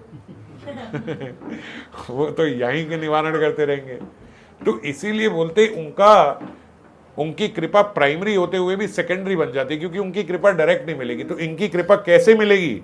तो बोले इनकी कृपा जो है, इनके जो महात्मा है, जो इनके भक्त हैं, जो संत है यहाँ पे, उनके माध्यम से मिलेगी, क्योंकि उनके हृदय में लीला चल रही है। जैसे श्रीपाद के हृदय में ये लीला चल रही है, तो श्रीपाद के हृदय में है ना ठाकुर जी। और दूसरा साक्षात श्री विग्रह जो हमारे घर में है। अब ये तो हमारे घर ही है ना, ये भी तो श्री हरि है। आज हमारे घर ठाकुर जी का एक नया स्वरूप आया, माता जी के प्राण प्रतिष्ठित हुए, तो साक्षात हरि आपके घर में आ गए। प्राण प्रतिष्ठा होने से प्रवेश हो गया उनका। तो हालांकि बोलते प्रत्येक चित्र में, क्योंकि वो सच्चिदानंद है, तो प्रत्येक चित्र भी विग्रह उनका जो है उसमें वही विराजमान है। पर जब महत कृपा हो जाती है, जब गुरुजन उसमें आह्वान करके दे, तो कोई संशय नहीं रह गया कि अब तो साक्षात हरि यहां हैं। वैसे तो प्रत्येक दिन, मगर आज के दिन, आज के दिवस बहुला अष्टमी है, आज के दिवस तो हमें ऐसा करना चाहिए कि अभी क्योंकि समय रात का ही है जब वो हुआ था, अपने अपने ऑल्टर में थोड़ा सा राधा कुंड का जल भी रखना चाहिए। और वैसे तो हमेशा रखना चाहिए, क्योंकि बोलते राधा कुंड में और कहीं किसी को कोई डाउट हो, मगर राधा कुंड का जल जहां पे है वहां पे तो ठाकुर जी आके रोज लीला करेंगे ही करेंगे, इतना प्रिय है उन्हें राधा कुंड का जल। तो इसीलिए जो वैष्णव जन है वो अपने ऑल्टर में छोटी सी एक डिब्बी में राधा कुंड का जल भी रखते हैं। इनमें तो आएंगे ही आएंगे, राधा कृष्ण का प्रवेश हो गया हुआ। तो हमारे जो ये श्री विग्रह हैं और संत महात्मा जो हैं जिनके हृदय में ये लीला चल रही है, इनके माध्यम से हमें भगवान की कृपा प्राप्त होती है। डायरेक्ट मैंने बताया ना, नहीं हो सकती, मगर इनके माध्यम से हो जाती है। तो इसीलिए महत कृपा जब हम पे होगी, अब हमें ये कोई साधारण रोग इस जगत का हटाना है ना, तो हमें उसके स्पेशलाइज्ड डॉक्टर के पास जाना पड़ता है। ये डॉक्टर ही हटाएगा, ये तो सिंपल है ना। इस बात के लिए तो हमें कोई डाउट नहीं है कि कोई, हम ढूंढते हैं भैया लिवर की प्रॉब्लम है, लिवर का स्पेशलिस्ट कौन है, किडनी की है इसका स्पेशलिस्ट कौन है, ये हुआ इसका स्पेशलिस्ट कौन है। ऐसी भव रोग है, देह आवेश है। अब देह आवेश का स्पेशलिस्ट कौन है? देह आवेश के स्पेशलिस्ट ये वैष्णव महात्मा है, ये संत महात्मा है, ये महतजन, ये गुरुजन, ये साक्षात ये श्री गुरु, ये हमारे सबसे बड़े डॉक्टर हैं जो हमारा ये भव बंधन खत्म कर सकते हैं। तो इनकी कृपा हमें सर्वप्रथम चाहिए। और इनका हृदय ऐसे है कि जैसे हमने पिछली बार भी शायद ये चर्चा करी थी कि क्योंकि यहीं से ये ऊपर गए, है ना। ये डॉक्टर कौन है? ये वही डॉक्टर है जो पहले बहुत ज्यादा पढ़ाई करके एग्जाम्स को पास करके आज डॉक्टर बने। कुछ टाइम पहले इसे भी कुछ नहीं पता था, पर पढ़ पढ़ के अपनी डेडिकेशन से एग्जाम पास करके आज डॉक्टर, आज वो लोगों का इलाज कर रहा है। 20 साल पहले उस डॉक्टर को नहीं पता था कि मुझे सिर दर्द हो तो मैं कौन सी गोली खाऊं, है ना। तो ऐसे ही जो महतजन है वो इस संसार में आए संसारिक जीव की तरह, तो शुरू से उन्होंने जब अध्ययन किया अपनी साधना से सिद्ध हो गए। तो उनके भीतर ये भाव है कि जीव भव बंधन में कैसे बंधा हुआ है, कैसे इनकी दुर्दशा हो रही है, कैसे इनको कामना और वासना सता रही है, ये वो समझ पाते हैं। और जब वो ये समझ पाते हैं, जैसे हम लोग बोलते हैं ना कि भाई इसकी सेहत बड़ी खराब है, आप वैष्णव जन इनके लिए 2 माला कर लीजिए, है ना 4 माला कर। ये 2 करना, 4 करना, 8 करना, ये उतना मतलब नाम लेना अच्छी बात है, मगर ये उतना महत्वपूर्ण है जितना महत्वपूर्ण ये है कि उनका हृदय विगलित हो जाए उनके लिए। मेरे हृदय से ऐसी प्रार्थना है, ठाकुर जी इनको ठीक कर दो। उनकी पीड़ा थोड़ी स्पर्श कर गई, तो जब पीड़ा स्पर्श कर जाती है ना, तो हृदय में ठाकुर जी है, फिर वो मानो उनकी कृपा प्राप्त हो जाती है हमें। और अगर आप ऐसे कहे भैया किसके लिए, अरे वो मेरे मामा जी के लड़के का जो दोस्त है ना वो बीमार है, आप उसके लिए माला कर दो। अरे हम 2 माला कर देंगे, मगर हमें पता ही नहीं कौन है यार। तो वो नाम जो है, नाम अपना कार्य करेगा, हमने सोच के कर दिया, मगर क्या है कि हृदय में वो स्पर्श नहीं हुआ। तो महात्माओं के हृदय में थोड़ा स्पर्श हो जाए, थोड़ी वेदना हो उसके लिए कि ऐसे है। तो इसीलिए महात्मा जन जब देखते हैं कि भैया ये भव बंधन से ग्रसित है बेचारा, देखना किन कामना वासना में फंसा हो, इसीलिए कहते हैं महत जन के पास, गुरुजन के पास, श्री गुरु के पास जाके झूठ मत बोलो। वहीं महाराज बड़ा अच्छा भजन चल रहा है, बहुत अच्छा कर रहे, बहुत अच्छा कर, ठीक है उनका हृदय भी विगलित कर रहा है, बहुत अच्छी बात है, कर। जब हम अपनी वास्तविक दशा बताते हैं कि महात्मा गुरुजन हमारे मन नहीं लग रहा है, बहुत करने का प्रयास कर रहा हूँ, ऐसे नहीं कि 6 लोग खड़े हैं, हम इनके सामने थोड़ी बोलूँगा कि मेरा सही नहीं चल रहा। मैं कार्तिक में तो 3 लाख नाम लिया, भगवान ये लिया वो लिया ना। वास्तविकता बतानी चाहिए। ये मत बताओ आप क्या कर रहे हो, ये बताओ क्या नहीं हो रहा है। अगर सब कुछ ही आपका श्रेष्ठ चल रहा है तो जाने की अवस्था, जाने की जरूरत क्या है? फिर तो आप ही सिद्ध हो, आप महाराज बैठ के लोगों के चिंतन करो, है ना। तो अभी कितनी चीजें रह रही हैं, जो रह रही हैं उनसे वो प्रार्थना करें। माला तो खूब कर रहा हूं पर मन नहीं लग रहा है, कितना कर लूं मगर ये देहावेश जा नहीं रहा है। मैं ही कितना बार प्रवचन कर लिए लेकिन मैं खुद देहावेश में फंसा हुआ। ये वास्तविकता जाके बोलनी चाहिए, तो उनका हृदय थोड़ा विगलित होगा कि हाँ इसके ऊपर। और ऐसे नहीं कि पॉइंट्स बना लो कि मैंने ये 10 पॉइंट जाके रोने हैं, वास्तविक ऐसे नहीं कि वो कुछ करके उनको दुखी करके आना है कि वो दुखी होंगे तो मेरे को कृपा मिलेगी। चाहे महात्मा को रुला दे, ऐसी बातें करेंगे, ये रो पड़ेंगे तभी मुझे कृपा मिलेगी। ये बात नहीं कर रहे। जो बात हृदय से निकलती है वही सामने वाले के हृदय को स्पर्श करती है। तोते की तरह नहीं रहता वो हर बार जाएंगे मेरे से बहुत अपराध हो रहे हैं, मेरे से बहुत हो रहा है, मेरा तो ये वाला है, वो है, आप कृपा कर दो, ये कर दो, वो कर दो, वो भी बोला कृपा कर दो, हो गया। हृदय की बात ही हृदय को स्पर्श करती है। रुलाने नहीं जाना, उन्हें दुखी नहीं करना समझ रहे हो ना। तो उनके हृदय में जो ठाकुर जी हैं वो कृपा करते हैं। हमारे जो हमारे साक्षात श्री विग्रह हैं, ये साक्षात श्री हरि हैं। ठाकुर जी ने, भगवान ने, श्री गुरु ने ये हमें इसीलिए सौंपे हैं, जाओ इनकी सेवा करो। क्योंकि ये इनकी सेवा करने से, इनके साथ संबंध बनने से, इनके साथ सहज हो जाने से हमारा जो हृदय की जो वेदना है वो इनको स्पर्श करेगी।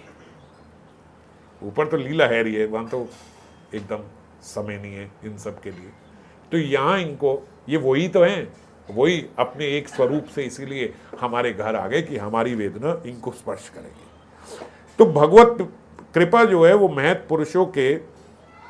पुरुषों में वास करती है भगवत कृपा ही उनके हृदय में। महत पुरुषों का जो हृदय है वो वाहन है भगवत कृपा का। भगवत कृपा कैसे आती है?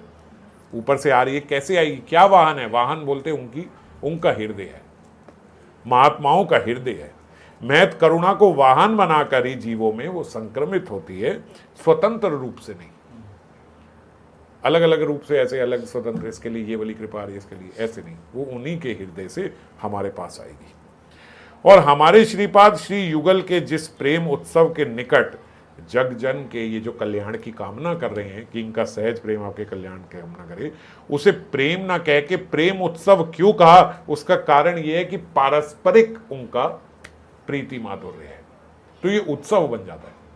आप समझ गए? एक तो बहुत सुंदर है, बड़ा चमत्कृत कर रहा है, सब कुछ कर रहा है, और दूसरा एकदम डल है, तो प्रेम उत्सव नहीं हुआ, है ना। आप तो बहुत खुश हो, बड़ा आनंद में हो, बड़े मस्ती में हो, सब कुछ हो, और आपका जो साथ में पार्टनर है वो ऐसे क्यों चल रही है इतना? क्या हुआ? आज को क्या हो गया? कोई भूत बात आ गई क्या तेरे अंदर? तो आपका सारा ठंडा पड़ जाएगा भाई, क्या रहा है। उत्सव कब होता है? जब दोनों में जो है वैसा ही उछाल है, दोनों का वैसा ही चमत्कृत हो रहे हैं, दोनों के भीतर वैसा ही आश्चर्य भाव है, सेम फ्रीक्वेंसी। मतलब जैसे देखो ना, आप शादी में उत्सव कैसे बन जाता है? क्योंकि लड़का लड़की दोनों में भूत सवार है कि भैया हमें पता नहीं क्या ही मिल जाने वाला है आज। हालांकि मैंने कहा ना, इस जगत में उस जगत से तुलना नहीं है, वहां पे सच्चा है और यहाँ पे झूठा है। वहां वास्तविकता में ऐसा है और यहाँ पे ऐसा लग जाता है एक आध दिन के लिए कि पता नहीं हमें क्या ही नायाब चीज हमारे साथ होने वाली है, क्या मिल जाने वाला है आज के बाद हमें। इतना नाच रहे हैं, इतना नाच रहे हैं, मगर चलो झूठ भी लग रहा है तो भी उस समय तो उत्सव हो गया ना, क्योंकि दोनों को पारस्परिक लग रहा है। तो जब पारस्परिक होता है तो वो प्रेम ना कह के उसे प्रेम उत्सव कह देते हैं। ये प्रेम उत्सव है। चित सुखद अथवा आनंदजनक व्यापार को ही उत्सव कहते हैं। बाबा कहते हैं व्यापार मतलब दोनों तरफ से ये हो रहा है। महाप्रभु हरिदास ठाकुर की कुटिया में गए और रूप गोस्वामी वहां पे नाटक लिख रहे थे। ये जो विदग्ध माधव है, ये नाटक वहां पे रूप गोस्वामी लिखा करते थे जगन्नाथपुरी में बैठ के। तो वो सुनने के लिए श्रीमन महाप्रभु उनके पास जाते थे। तो हरिदास ठाकुर जी की कुटी में रूप गोस्वामी वहां बैठे थे और साथ साथ रामानंद राय जो हरिबोल रामानंद राय जो हैं वो साथ में जाते थे, इनके श्रीमन महाप्रभु के, वो भी उनके साथ साथ रहते थे तो वो साथ में जाते थे। तो महाप्रभु रामानंद राय को बोलते थे कि जो ये रूप गोस्वामी लिख रहे हैं, रूप गोस्वामी को बोलते थे आप सुनाओ। वो सुनाते थे तो रामानंद राय से वो बोलते थे कि ठीक लिख रहे हैं, क्योंकि रामानंद राय सीनियर है ना, बड़े हैं, और ये अभी जो हम रामानंद संवाद करें ना उसके बाद की बात है। तो रामानंद से तो भगवान ने सुना है सारा कुछ, है ना। तो रामानंद राय को एक ऐसे, जैसे हम कहते हैं कि भाई अब कोई नया भक्त प्रवेश किया है और एक सीनियर है, तो उसको बोलेंगे जरा देखिए जो इसने बोल रहा है, जो ये कह रहा है सही बोल रहा है। तो रामानंद राय उनसे प्रश्न करते गोस्वामी बात से कि राय कहे सहज प्रेमेर लक्षण, कि रामानंद राय प्रश्न कर रहे हैं कि रूप गोस्वामी से सहज प्रेम के लक्षण क्या है। तो रूप गोस्वामी कहे सहजिक प्रेम धन, मतलब जो स्वाभाविक प्रेम है ना उसको सहज बोलेंगे, और उसके लक्षण उन्होंने स्वाभाविक प्रेम के लक्षण जो हैं उन्होंने ये विदग्ध माधव में बताया। क्योंकि एक नाटक है तो नाटक के माध्यम से पूर्णमासी मधुमंगल से बता रही है कि सहज प्रेम क्या होता है उस नाटक में। तो वो कह रहे हैं जिस प्रेम में प्रशंसा भी चित्त को व्यथा पहुंचाती है। ज्यादा तारीफ कर देना तो मन को खराब लगता है कि क्या यार, समझ रहे हो। हमारा प्रेम कैसा है आप देखो ना, मूल्यांकन कर लो। अगर कोई प्रशंसा ना करे तो हम कहते हैं ले भाई ये तो बिल्कुल गोबर व्यक्ति है, इतना तैयार हो गए सब करे और ये तो देख तक नहीं रहा है, प्रशंसा ही नहीं कोई कर रहा। तो प्रशंसा ना करे तो हम खराब समझते हैं। और सहज प्रेम में क्या होता है कि जब कोई प्रशंसा करे तो हम कहते हैं यार क्या इतना दूर का मत बना यार, इतना ऐश्वर्य भाव नहीं चाहिए, क्या इतनी तारीफ करे जा रहा है, ये करे जा रहा है, वो करे जा रहा है। और हम तो यार कुछ बोल ही नहीं रहा, कुछ बोल ही नहीं, जान के सामने आएंगे, कुछ करेंगे, ये करेंगे, वो करेंगे। बेकार बंदा यार हमारा, लोगों के प्रति पता नहीं कितनी तारीफ करते हैं, हमारे वाले को देखो, है ना। हम ऐसे होते कि तारीफ करे, यही प्रेम है। यहाँ पे प्रेम असल में क्या है, यहाँ का प्रेम दिखावा है। जो जितना अच्छा दिखावा कर सकता है वो उतना बड़ा प्रेमी। सच बात यही है यहाँ पे, जितना दिखावा उतना प्रेम, और जो कम एक्सप्रेसिव है वो बिल्कुल बेकार है, तो प्रेम नहीं करता। तो इसीलिए, और सहज प्रेम क्या होता है, विपरीत, जिस प्रेम में प्रशंसा भी चित्त को व्यथा पहुंचाती है और जिसमें निंदा भी परिहास श्री का पोषण कर आनंद प्रदान करती है। मैं ये लाइन पढ़ी, मेरे को मन्नू माता जी याद आ गई। जैसे इनका मजाक उड़ाते हैं, परिहास, तो परिहास करते हैं, अच्छा लगता है इन्हें, हाँ भाई चलो आज ठीक है। ये परिहास ना करो तो इन्हें लगता है शायद मेरे से नाराज है सारे, आज कोई मजाक ही नहीं उड़ा रहा मेरा। तो निंदा भी, मानो हम सच ही बोल रहे हैं, सच सच क्या है, सच सच परिहास में बोल देते हैं। सामने वाले को लगता है ये तो मजाक ही कर रहे हैं और हम अपना सही भाव व्यक्त कर रहे हैं। यही प्रेम है, ये प्रेम का लक्ष्य है। तो ये सहज प्रेम है कि भाई आपने जो खराब बात है ना मुंह में बोल दिया, मुंह पे ही बोल दिया, पीछे नहीं बोल रहे कि है तो छोटी काली नाटी सी लेकिन बनती है अपने को बहुत। सहजता से सीधा ही बोल दिया और सामने वाले को भी अच्छा लग रहा है, तो सहज हो गया। तो सहज होना क्या है कि वो निंदा भी जो है वो परिहास श्री का पोशाक पहन के, मतलब परिहास की ड्रेस पहन के असली बात आ रही है और वो बुरी नहीं लग रही है। कोई दोष देखकर जिसका ह्रास नहीं होता और गुण देखकर जिसकी वृद्धि नहीं होती। ऐसे नहीं कि बहुत सुंदर लग रही है तो आज हमारा प्रेम बढ़ गया, और अगर सुंदर नहीं लग रही तो हम कहते किससे पाला पड़ेगा। तो यहाँ कोई और दोष देख लें, ये देख लें, वो देख, तो हम ऑफ हो जाते हैं कि यार इसके अंदर तो इतने दोष हैं, ये तो ऐसा है, अब ये देखो ये भी करता है, ये भी करता है, वो भी करता है। आजकल मैं अभी पीछे भी एक आर्टिकल में देख रहा था कि कितने डाइवोर्स जो हैं वो बढ़ते जा रहे हैं। तो आजकल जो ज़्यादा डाइवोर्स बढ़ रहे हैं वो 60 साल की अवस्था के बाद डाइवोर्स हो रहे हैं, मतलब दोनों 60 साल से ऊपर हैं, अब डाइवोर्स हो रहे हैं। और रीज़न सुनोगे तो आपको लगेगा कि मैं बोलने के लिए मजाक में बोल रहा हूँ, मगर सत्य है ये। रीज़न क्या है, बोले अभी एक डाइवोर्स हुआ है, उनमें पति पत्नी ने आपस में जज के सामने ये बात बोली कि भैया ये 5 नंबर पे पंखा चलाना चाहती है, मेरे को बहुत सर्दी लगती है, मैं कम करना चाहता हूँ, ये कम नहीं करना चाहती, वी आर इनकम्पैटिबल, हमारी आपस में नहीं बन सकती। पंखे के रेगुलेटर पे लड़ाई हो रही, तलाक हो रहा है, और वो भी 60 साल की अवस्था के बाद। और ये सच में ये आर्टिकल है, मतलब हैरान कर देने वाला है। और एक तलाक पता है क्यों हो रहा है, वो बोलते हैं कि मेरा हस्बैंड जो है इसको ड्रेसिंग सेंस नहीं है, ये कहीं पे भी कुछ भी पहन के जाता है। यार हम पार्टी में जा रहे हैं, ये शर्ट बाहर निकाल के ऐसे जा रहा है, मैं ऐसे बंदे के साथ नहीं रह सकती। ये 60 ईयर्स के बाद रियलाइज हो रहा है कि इसको अब कह रहे पहले ठीक था, अब इसे ऐसे लगने लग गया मैं बूढ़ा हो गया, इसके अंदर ड्रेसिंग सेंस नहीं रही है, मैं ऐसे ड्रेसिंग सेंस वाले के साथ नहीं रह सकती। समझ रहे हो? आप 60 साल में भी सेफ नहीं हो, पता नहीं पति कहते यार आप शादी में इनकी 50 में होगी, नई शादी हुई होगी 50 में। तो ये कैसा सहज प्रेम है? सहज प्रेम बोलते वो होते हैं कि कितने भी दोष देख ले उसका प्रेम का ह्रास नहीं हो रहा, और कितने भी गुण देख ले उससे वृद्धि नहीं हो रही, क्योंकि ऑलरेडी इतना प्रेम है। ऐसे नहीं कि एक गुण देखा आज बढ़ गया, आज दोष देखा आज कम हो गया। गुण दोष से जिसका कोई लेना देना नहीं, प्रेम है प्रेम है। चाहे वो कैसे भी पहने, कैसे भी करे, कुछ भी खाए, कुछ भी पिए। एक वो राजेंद्र प्रसाद जी की कथा में सुन रहे थे जो आपने भेजी थी, वो राजेंद्र प्रसाद जी बता रहे थे आजकल की इतना डिवोर्स बढ़ रहा है कि एक पत्नी ने अपने पति को, वो उनके परिकरों में कोई उधर रहे होंगे जिन्होंने उनको बताया, तो बोलते एक पत्नी ने अपने पति को इसलिए डिवोर्स दे दिया क्योंकि वो चाय पीते हुए ऐसे करता है, ये तो न्यूज़ में भी आया था। फुड़ फुड़ की आवाज करता है। बोले नॉनसेंस, चाय पीने की अकल नहीं है, मैं ऐसे के साथ नहीं रह सकता। तो यहां क्या है, प्रेम सहज नहीं हुआ, डिवोर्स सहज हो गया है। बड़ा सिंपल हो गया डिवोर्स। यार चाय ठीक से नहीं पीता, डिवोर्स दो इसको। 50 साल बाद समझ में नहीं नहीं, ये तो नव थे, अभी नए थे, 2-3 महीने हुए थे, उन्होंने देखा चाय पीनी नहीं आती, डिवोर्स दो। क्या सहज डिवोर्स हो गया। प्रेम सहज होना चाहिए था, समझ गए? तो कोई विच्छिन्न भाव से डिवोर्स चल रहा है, कोई दिक्कत नहीं है यार, छोड़ो, चाय सही से नहीं पीता।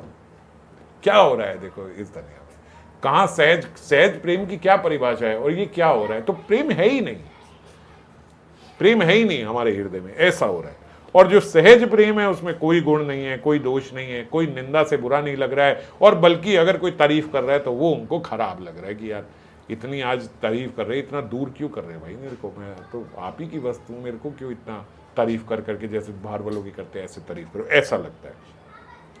तो श्री युगल का जो प्रेम उत्सव है ये स्वाभाविक है, वैकारिक प्राकृतिक भाव के साथ उसका कोई संबंध नहीं है। अतएव भगवत भक्तों का इसीलिए ये परम आस्वाद्य है। इसीलिए यार ये कितनी शुद्ध चीज है, ये चाहिए, है ना, इसीलिए हमारी ये आस्वाद्य है। और श्लोक में फिर आया जो हमने पहले चर्चा करी, नो किंचित कृतमेव यत्र, जिस प्रेम में कुछ भी कृत अथवा पारस्परिक कोई विच्छिन्नता नहीं है। इसके दृष्टांत में रूप गोस्वामी पाद ने बोला है विदग्ध माधव में कि श्री कृष्ण जब पूर्व राग में थे, पूर्व राग की अवस्था आप समझते हो कि जब अभी यहाँ पे आए, अभी मिले नहीं है, नए फर्स्ट टाइम मिलने लगे, उसको पूर्व राग बोलते हैं। तो पूर्व राग की अवस्था में अब ये जो हमारे श्याम जो हैं तो हीरो है ना एकदम, तो स्टाइल है इनका पूरा। तो स्टाइल में इन्होंने क्या किया कि प्रेम बहुत है राधा रानी से, उन्हें देख लिया है, उनसे बहुत प्रीति है, दिन रात इंतजार कर रहे हैं कि कब इनसे मिलन हो जाए। और जब थोड़ा होने को था, राधा रानी वहां आ रही थी, तो इन्होंने राधा रानी के प्रति भैया अपेक्षा भाव दिखाकर उन्हें रहे, हम लोग किसी स्त्री से नहीं मिलते, हम ब्रह्मचारी लोग हैं, हम किसी की शक्ल नहीं देखना चाहते। और ये तो वैसे भी विवाहित आई ने बोले लौट जाए हमने वहां पे। ऐसे ठाकुर जी जो है राधा रानी को वापस भेज दिया।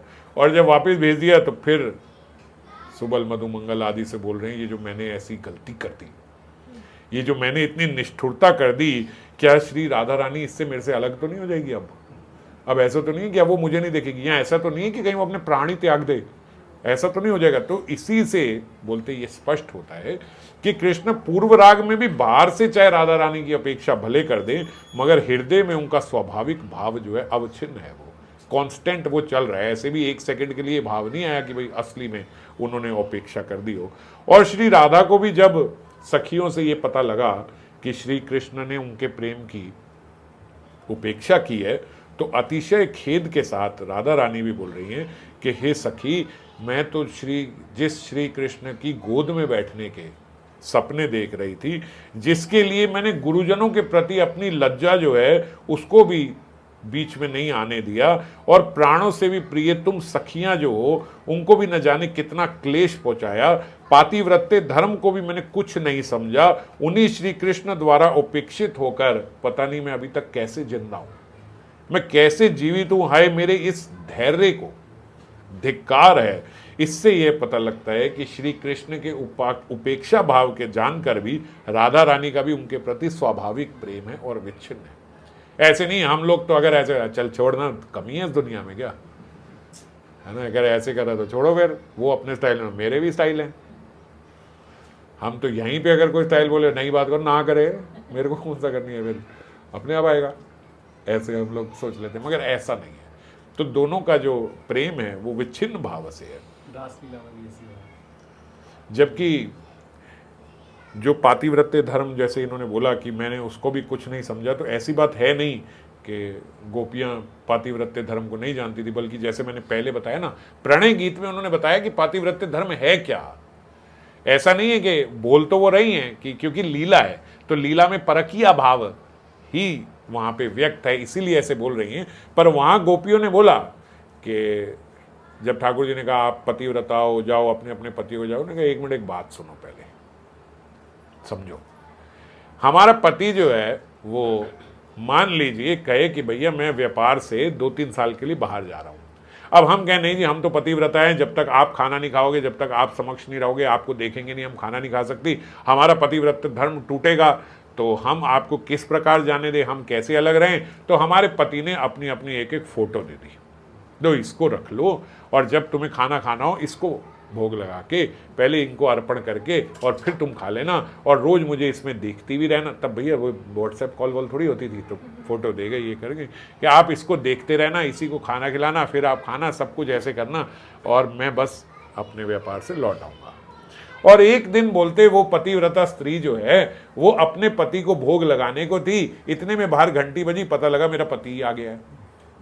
तो वो कृष्ण से पूछ रही हैं गोपियां, अब आप बताओ, अब पति बाहर आ गया तो हम घंटी बजने दें, उसको कहे जा भैया हम तो भोग लगा रहे हैं अपने पति को, उसको भोग लगाएं या उसको छोड़ के पति को बिठा के पति को खिलाएं, क्या करें आप बताओ? नहीं बता,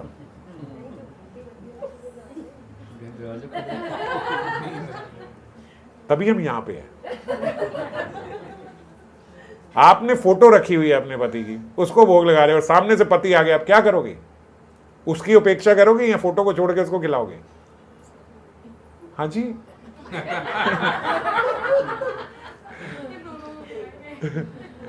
उन्होंने कहा भाई स्वाभाविक है, यहां तो ये भी स्वाभाविक नहीं, क्या समझेंगे सहज प्रेम को?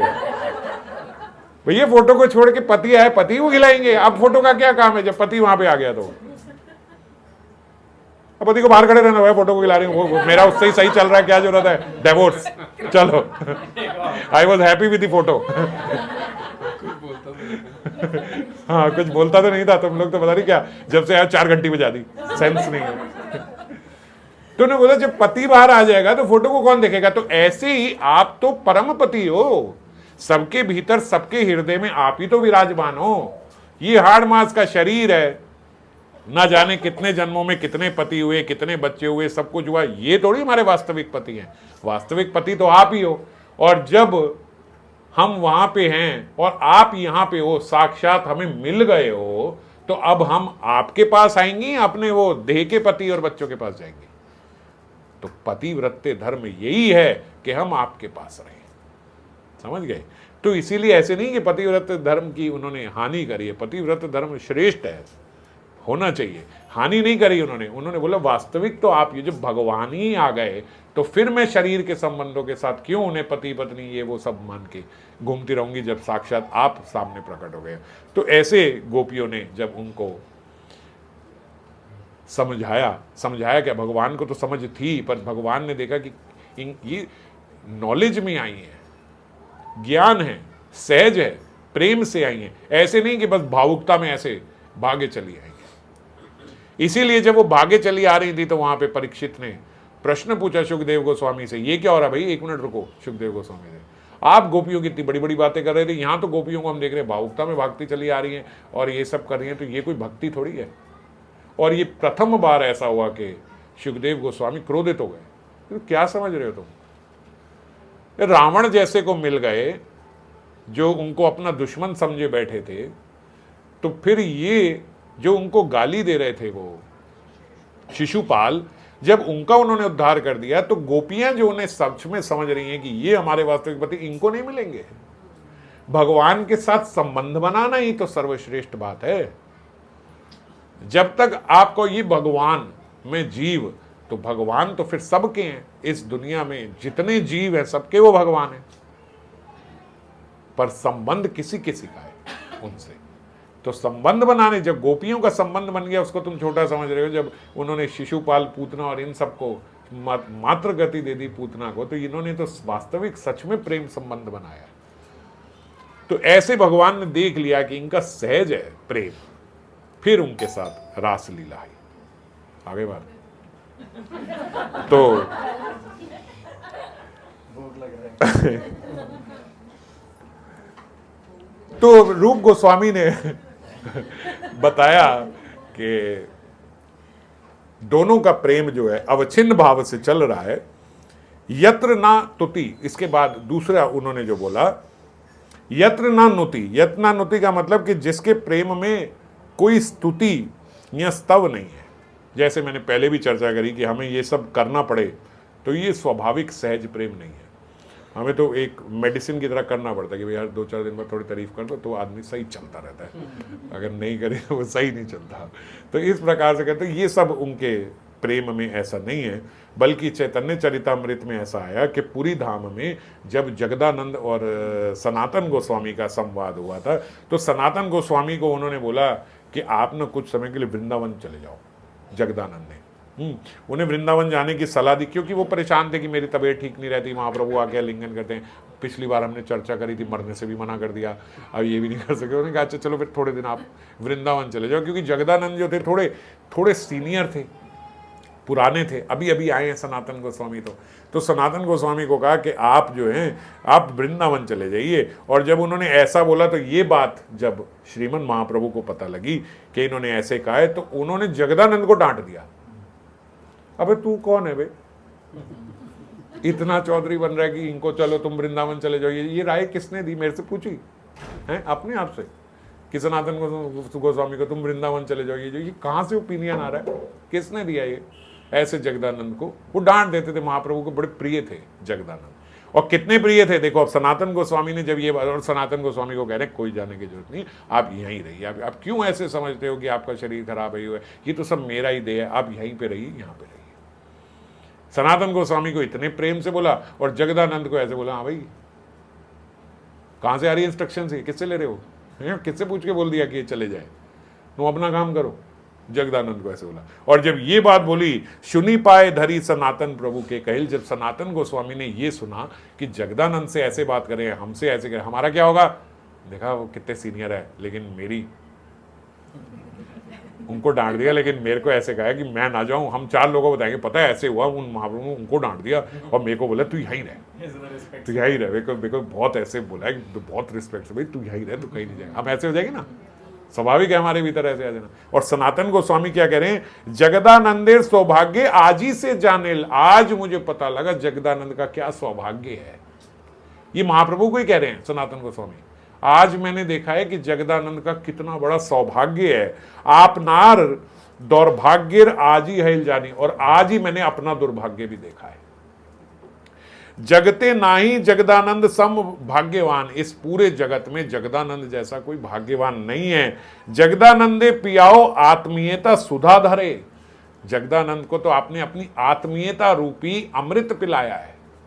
अरे कोई अपना होगा उसी तो बोलेंगे, उससे ही तो डांटेंगे कि तू चुप कर, तू यहाँ पे बैठ आराम से। अपने को ही तो डांटा जाता है, बाहर वाले को थोड़ी डांटा जाता है। तो उसको बोलते हैं आत्मीयता सुधा आदरे, उसको तो आपने सुधा की धारा दी, उसको तो आपने अमृत दे दिया, अपनापन रूपी अमृत। और मोह पियाओ गौरव स्तुति नितंब निसिंद असारे, और मुझे तो कड़वे करेले का जूस रूपी आपने गौरव स्तुति करी मेरी। हाँ नहीं आप तो यहीं रहो, आप तो बहुत अच्छे, आपको जाने की क्या जरूरत है। बोले मुझे इतना पराया करके ऐसे स्तुति कर रहे हो। और जगदानंद को कितने अपनेपन से बोला, हाँ भाई क्या है तेरा, क्यों बोल रहा है, किसने बोला तेरे को इनको जाने को, ऐसे उससे इतनी आत्मीयता दिखा रहे हो। आज ही नाइल मोरे आत्मीयता ज्ञान, आपका मेरे प्रति ऐसा आत्मीयता ज्ञान नहीं है। मोर अभाग्य तुम्हें स्वयं भगवान। अब आप देखो ये तो नहीं कह सकते कि क्यों नहीं है, आप स्वयं भगवान हो। मेरा ही इसमें दुर्भाग्य है, मेरा ही अभाग्य है, मैं दुर्भाग्यशाली हूं कि मेरा आपके साथ इतना अपनापन नहीं है, या आपका मेरे साथ इतना अपनापन नहीं है जितना उसका है। तो यहां पे ये बात किस लिए बता रहे, यत्र ना नुति, कि स्तुति स्तव नहीं है। हम लोग क्या बोलते हैं, ये देखना वहां सारे लोग थे, उनके बीच में आपने मुझे डांट दिया, हम इस बात से 4 दिन कलेश हो जाता भैया घर में। क्या हुआ, आपने सबके बीच में मेरे को डांट दिया। और ये क्या कह रहे, अपनों को ही तो डांटा जाता है, जो अपना नहीं होगा उसे कोई डांट पाएगा क्या। अब ऐसे किसी, हम जा रहे हैं राधा कुंड में, किसी वैष्णव से मिले, वो जो मर्जी गलती कर दे, हम डांट सकते हैं क्या? बिल्कुल नहीं डांट सकते। और अपना कोई होगा तो हम थप्पड़ भी मार दें, तो पीछे के बैठ, भाई तू क्यों इतनी वो हो रही है ना, आराम से यहाँ पे बैठ, वो जो कर रहे हैं जैसे कर रहे हैं करने दे, चाहे वो गलत कर रहे हो, ये सही करो, तभी हम अपने बच्चे को डांट के उनको ठीक कर देंगे, भाई तू वो सही है, आप सही कर रहे हो, है ना। तो यही वो बात बोल रहे हैं कि जहाँ स्तव स्तुति आ जाए वहाँ पे अपनापन नहीं है। अपनापन कहाँ है? जहाँ अपनेपन से कोई आदमी कुछ भी बोल सके। ऐसे ही एक उदाहरण है जय विजय का। जय विजय ने जब सनत कुमार को रोक दिया, वहीं पे द्वारपाल थे, जय विजय जानते हो ना, जय विजय द्वारपाल हैं वैकुंठ के। इतिहास में पहली और अब तक आखिरी बार ऐसा हुआ है, उसके बाद कभी नहीं देखने में आया, मगर पहली बार ऐसा देखने में आया कि वैकुंठ से नीचे आना पड़ गया। और वैकुंठ के वो द्वारपाल हैं, सनत कुमार जा रहे थे, उन्होंने वहीं रोक दिया। सनत कुमारों ने उनको श्राप दे दिया कि आप जो, आपके भीतर अभी भी ये ऐसा देह भाव आ रहा है कि भाई हम ऐसे हैं, ऐसे हैं, हम अंदर नहीं जा सकते, ये नहीं कर सकते, भगवान के पास मिलन से भी आपने हमें रोक दिया, जाओ आप जाके इस भाव सागर में ही गिर जाओ। और जब उन्होंने ये दिया तो भगवान श्री हरि जो है वो अंदर से बाहर आए और सनातन गोस्वामी को उन्होंने ये बोला कि आपका ये जो इनके प्रति क्रोध है वो सही है, और बल्कि इनके प्रति नहीं, आपने इनको शराब नहीं, आपको मुझे शराब देना चाहिए। सेवक की गलती स्वामी की गलती है, ये मेरी भुजाओं की तरह है। अगर मेरी भुजाओं ने कोई गलती करी है तो वो मेरी ही तो गलती करी है, वो गलती मेरी तो मानी जाएगी। अगर मेरी भुजाओं, मैं ये थोड़ी इनको थप्पड़ मार दूंगा, भाई मेरे हाथ ने मारा यार, मैंने तो नहीं मारा है। तो ऐसे वो कह रहे हैं कि अगर जय और विजय ने कोई गलती करी है तो ये मेरी गलती है, ये मेरे परिकर है, ये मेरे द्वारपाल हैं। आप महात्मा जन है, आप इतना रुष्ट ना हो। और ऐसे कर करके उन्हें बाहर से ही भेज दिया। जब बाहर से ही भेज दिया तो सनत कुमारों को समझ में आई कि यार बोला तो इन्होंने ये कि आप महान हो, आप संत हो, आपके प्रति अपराध किया, मगर मेरा मेरा तो जय विजय को बोला, मेरी भुजाएं हैं जय विजय, ऐसा बोल रहे हैं। जय विजय को अपनी भुजाएं बोल दी, इनकी गलती मेरी गलती है, ऐसा बोल दिया। और हम लोगों को तो जो भीतर जाना चाहते थे वो भीतर तो हम अब भी नहीं गए, हमें तो बाहर से मिल लिया ना, देख लिया, चलो महाराज। स्तुति कर करके हमें बाहर से ही भेज दिया। तो सनत कुमारों ने कही तो गड़बड़ हो गई, हमने क्रोध करके उन्हें श्राप दिया तो ये तो भगवान ने हमें बाहर का कर दिया और अपना जय विजय को माना, जो कि हम सोच रहे थे जय विजय की गलती है। और जय विजय के साथ भगवान का कैसा स्वभाव है, बोले आप चिंता मत करो, आप 3 बार नीचे जाओगे बैर भाव से, और जब जब आप जाओगे मैं ही आऊंगा। ये होता है वैकुंठ में रहने का लाभ, मतलब वैकुंठ से कोई नीचे नहीं गिर सकता ना, तो इसीलिए उन्होंने बोला तुम नीचे जाओगे ना, मैं भी वहीं पे आऊंगा। भगवान छोड़ते नहीं फिर जब कोई एक बार वैकुंठ में गया। इस बात से ये मत समझना कि अच्छा वैकुंठ से भी गिर जाते हैं। एक बात बताइए, वैष्णव अपराध नहीं होना चाहिए, पर वैकुंठ से नीचे नहीं गिर सकते। बोले तुम जाओगे, वो 3 बार आए हैं, भगवान 4 बार गए हैं। वो तुम 3 बार हो गए, मैं 4 बार आ जाऊंगा तुम्हें बचाने के लिए। एक बार हिरण्याक्ष और हिरण्यकशिपु में आए, भगवान 2 बार आए, वराह रूप में और नरसिंह रूप में। हिरण्याक्ष को वराह रूप में उनका कल्याण किया, हिरण्यकशिपु को नरसिंह रूप में किया। फिर एक बारी वो रावण और कुंभकर्ण बन के गए तो राम जी के रूप में भी गए, और शिशुपाल और दंतवक्र रूप में गए द्वापर में, तो भगवान कृष्ण रूप में। तो भगवान ने 4 अवतार लिए हैं। अपने परिकरों को जय विजय को केवल 3 अवतार लेने दिए।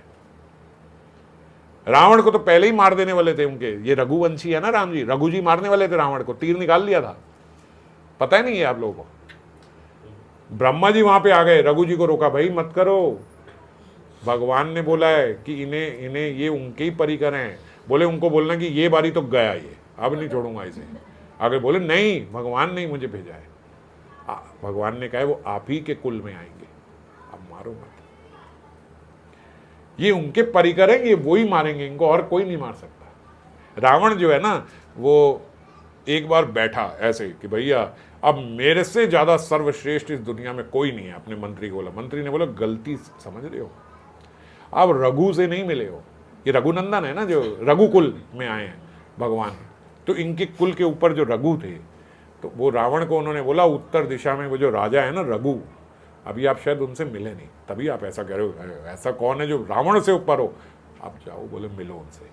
रावण तो असुर था, एक ब्राह्मण वेश बना के रघु के पास वहाँ पे वो पहुँच गए। तो जब वो वहाँ ब्राह्मण वेश में रघु के पास पहुँचे तो रघु जी जो हैं वो उस समय वो संध्या कर रहे थे। तो संध्या के समय वो जल लेके उसमें सांस छोड़ के ऐसे ऐसे पीछे फेंका जाता है। तो वो बोलते वो जल में अगर किसी पे गिर जाए ना, जैसे उसमें उसके सारे पाप आ जाते हैं जो, तो अगर वो वाला जल किसी पे गिर जाए, मतलब अगर वृक्ष पे भी गिर जाए तो वृक्ष सूख जाएगा, मर जाएगा वो वृक्ष। तो उस समय बोलते रघु ने ध्यान कर रहे थे कि एक हमारे क्षेत्र में ही एक ब्राह्मण है, वो ब्राह्मण के पास जो गाय है उसके वहाँ शेर आ गया और वो शेर गाय को खाना चाहता है। उन्होंने उसका सोच के, उसका ध्यान करके रघु ने वो जल पीछे फेंका और रावण देख रहा है। तो रावण ने देखा कि जो जल उन्होंने पेड़ पे फेंका वो पेड़ पूरा भस्म होकर नीचे गिर गया। रावण ने कहा कोई साधारण तो नहीं है रघु, इन्होंने ऐसे कैसे किया। फिर उन्होंने रघु से पूछा कि ये आपने क्या करा, आपने ऐसे जल फेंका और जिस वृक्ष पे गया वो पूरा वृक्ष सूख के गिर गया। तो रघु जी ने बताया कि भाई ऐसे ऐसे हमारे यहाँ एक ब्राह्मण है, उसकी एक गौवा है, उसकी एक ही बेचारे की गाय है और उस गाय को वो शेर जो है उसको मारना चाहता था, तो मैंने उस शेर पे जल गिराया है, वो शेर वहां मर गया। ये बात सुन के रावण गायब वहां से। वो रावण वहां ब्राह्मण के पास पहुंचा, ब्राह्मण के पास देखा तो वाकई में शेर वहां मरा पड़ा है। रावण ने कहा ये तो ऐसी विद्या तो हमारे पास भी नहीं है। रावण बोलते ब्राह्मण बन के रघु के पास गया, बोले मेरे को चेला बना लो अपना, मैं ये आपसे सीखना चाहता हूँ। भीतर तो असुर तो थे ही ना, और ये था कि अगर कुछ मुझसे श्रेष्ठ है तो ब्राह्मण भी थे, तपस्वी थे, भाई मैं सीख लूँ इनसे ये। और उनके पास कभी कभी ऐसे रघु के पास बोलते वो आया जाया करते। एक बार उन्होंने उनको बोला कि भाई आप हमारी लंका में आओ, रघु जी को। रावण ने बोला आप हमारी लंका में आओ, आप वहाँ पे भोजन पाओ। रघु जी ने कहा चलो चलते हैं। समुद्र के किनारे पे बैठे और वहीं रेत पे उन्होंने सारी लंका बना दी, पूरी लंका का महल ऐसे एक छोटी सी सीख लेके और रेत से ही पूरी लंका बना दी, वो एक मिनिएचर ऐसे। और उन्हें बोला कि ये देखो ये आपका कक्ष है, और जहाँ उनका था बिल्कुल वहीं वैसे ही, ये देखो ये आपका कक्ष है, ये आपका भाई विभीषण है, ये देखो ये बाहर लंकिनी बैठती है, ये देखो यहाँ आपके मंत्रीगण बैठते हैं, यहाँ आपकी सभा चलती है, और ये देखो ये इस समय विभीषण अपने कक्ष से आपकी ओर आपसे मिलने के लिए जा रहा है, उसे पता नहीं है कि आप यहाँ आ गए हो। रावण देख के हैरान हो गया कि उसने बोला आप कभी आए हो लंका? बोले आए कभी नहीं है, मगर देख सकते हैं आपके वहाँ पे। इतने में बोलते रावण का थोड़ा सा हाथ उस पर रघु पे लगा और वो रेत का किले का छोटा सा हिस्सा ऐसा उनके रघु के हाथ से गिर गया। अरे अरे, रघु ने कहा रावण से ये क्या गलती कर दी आपने? बोले क्या हुआ? बोले आपकी लंका ये थोड़ी सी टूट के समुद्र में गिर गई। बोले यहां गिरी है ना वहां? बोले वहां गिर गई। रावण तुरंत अपनी लंका में भागा और देखा उतना हिस्सा उसका महल का गिर के समुद्र में गिरा। अरे रावण ने अपने मंत्री को बोला भाई तू सही कह रहा था, वो तो वहां खड़े खड़े मेरी लंका डुबा देगा यार। थोड़ा हाथ जोर का लग गया होता मेरी तो लंका डूब जानी थी वहां पे। तो बड़ा वो है, पता लगाया, पता लगाओ ये रघु के अंदर ये शक्ति कहां से आई। अब बीच बीच में असुरी भाव भी जागते हैं, ये शक्ति कहां से आ रही है यार इसमें। उन्होंने बोला असल में ये शक्ति इनकी जो है ना वो इनकी पत्नी से है। इनकी पत्नी जो है वो बड़ी पतिव्रता है और उसी का बल इनके भीतर भी है, अपनी तपस्या भी है और पत्नी का बल भी इनके भीतर है। रावण ने कहा अगर इसकी पत्नी का पतिव्रत धर्म ही खत्म हो जाए तो? बोले तो इनकी काफी शक्तियां खत्म हो जाएंगी। रावण ने फटाफट से रघु का रूप बना लिया और रघु का रूप बना के उनकी पत्नी के पास पहुंचा। और जैसे ही उनकी पत्नी के पास पहुंचा, उनकी पत्नी ने सारे अपने जो वो थे मंत्री थे उनको बोला पकड़ लो इसको, मेरे पति का रूप बना के आया, जल्दी इसको बांध लो। रावण हैरान हो गया कि ये कैसे पता लगा इसे कि मैं इसके वो भाई असुर है एकदम, साक्षात वैसा ही रूप बनाया था उसने रघु का। रघु आए, बोला स्वामी ये आपका रूप बना के कोई बहरूपिया मेरे पास आ रहा था, यहाँ बंधा पड़ा है। रावण अपनी उसमें रघु रूप में ही अभी था। रघु जी ने बोला कि देख अपने वास्तविक रूप में आ जाओ तुम जो भी हो, नहीं तो मैं अभी तुम्हारी गर्दन काट दूंगा। वो तुरंत रावण के रूप में आ गया। उसने कहा देखो भाई मैं रावण बनी, इससे पहले कि तुम कुछ कहो मार देना मुझे, मगर ये बताओ पता कैसे लगा कि मैं रघु नहीं हूं? कोई पहचान नहीं सकता हमारी असुरी शक्ति को कि मैं रघु बना हूं, ये नहीं कैसे पता लग गया? बोले सबसे पहली बात उनकी पत्नी ने बोला कि जब भी स्वामी यहाँ पे आते हैं, मतलब रघु जी जब भी अंदर आते हैं वो अयोध्या की माटी जरूर अपने माथे से लगाते, तुम्हारे माथे पर रज नहीं है। दूसरी बात, वो कैसे उठते बैठते, क्या उनके हाव भाव है, तुम वो कॉपी नहीं कर पाए। तुम्हारे चलने का भाव में इतना अहंकार था, वो ऐसे कभी चलते नहीं है जैसे तुम चल रहे थे। और इसी बात से समझ में आती है कि गौतम जी ने अहिल्या को क्यों श्राप दिया। उन्होंने कहा तुम्हें ये पता लग गया कि मैं आ रहा हूं सुबह, तुम्हें कभी ये तुम सोच सकती हो कि मैं मंगल समय में सुबह तुम्हारे पास ऐसे आ जाऊंगा। अपनी पूजा अर्चना छोड़ गई, तुमने स्वरूप को तो देख लिया, स्वभाव को नहीं पहचाना अपने पति के। यहां पे क्या है, रघु की पत्नी ने स्वभाव भी जानती थी और स्वभाव से पकड़ लिया, ये मेरे पति का स्वभाव नहीं है। और तब जो मैं बात बता रहा था, रघु जी ने तीर निकाल लिया, इसको अभी मार दूंगा मैं, अब इसने ऐसा विश्वासघात किया हमारे साथ। वैसे चेला बने बढ़ रहा था, मेरे को गुरु मानता था और ऐसे हरकत कर रहा है। जैसे ही उन्होंने तीर निकाला, ब्रह्मा जी आ गए। ब्रह्मा जी ने कहा ये क्या कर रहे हो, आपने इनको नहीं मारना है, इनको तो साक्षात हरि मारेंगे। बोले हूँ हरि जी को बोल दो कि ये तो एक गया, इनको जल्दी ट्रांसपोर्ट कर दूंगा। बोले नहीं नहीं, उन्होंने ही भेजा है मुझे, साक्षात हरि ने ही भेजा है मेरे को, उन्होंने बोला है। उन्होंने कहा मेरा तीर निकल चुका है, ये वापस नहीं जा सकता। ब्रह्मा जी ने कहा ये तीर मुझे दे दो। उन्होंने कहा है भगवान ने वो आप ही के कुल में आके जन्म लेंगे, आप ही के तीर से उन्हें मारेंगे, तब तक ये तीर मुझे दे दो, आप मार नहीं सकते। ब्रह्मा जी ने वो तीर लिया, चले गए। अब रावण को छोड़ दिया। रावण कहे भैया मेरी मृत्यु ब्रह्मा जी के पास ही पड़ी है, मेरे प्राण जो है ये ब्रह्मा जी के पास पड़े हैं, ये ले लो इनसे। उन्होंने ब्रह्मा जी की फिर खूब तपस्या करी रावण ने। राधा रस सुधानिधि से रामायण में चले गए।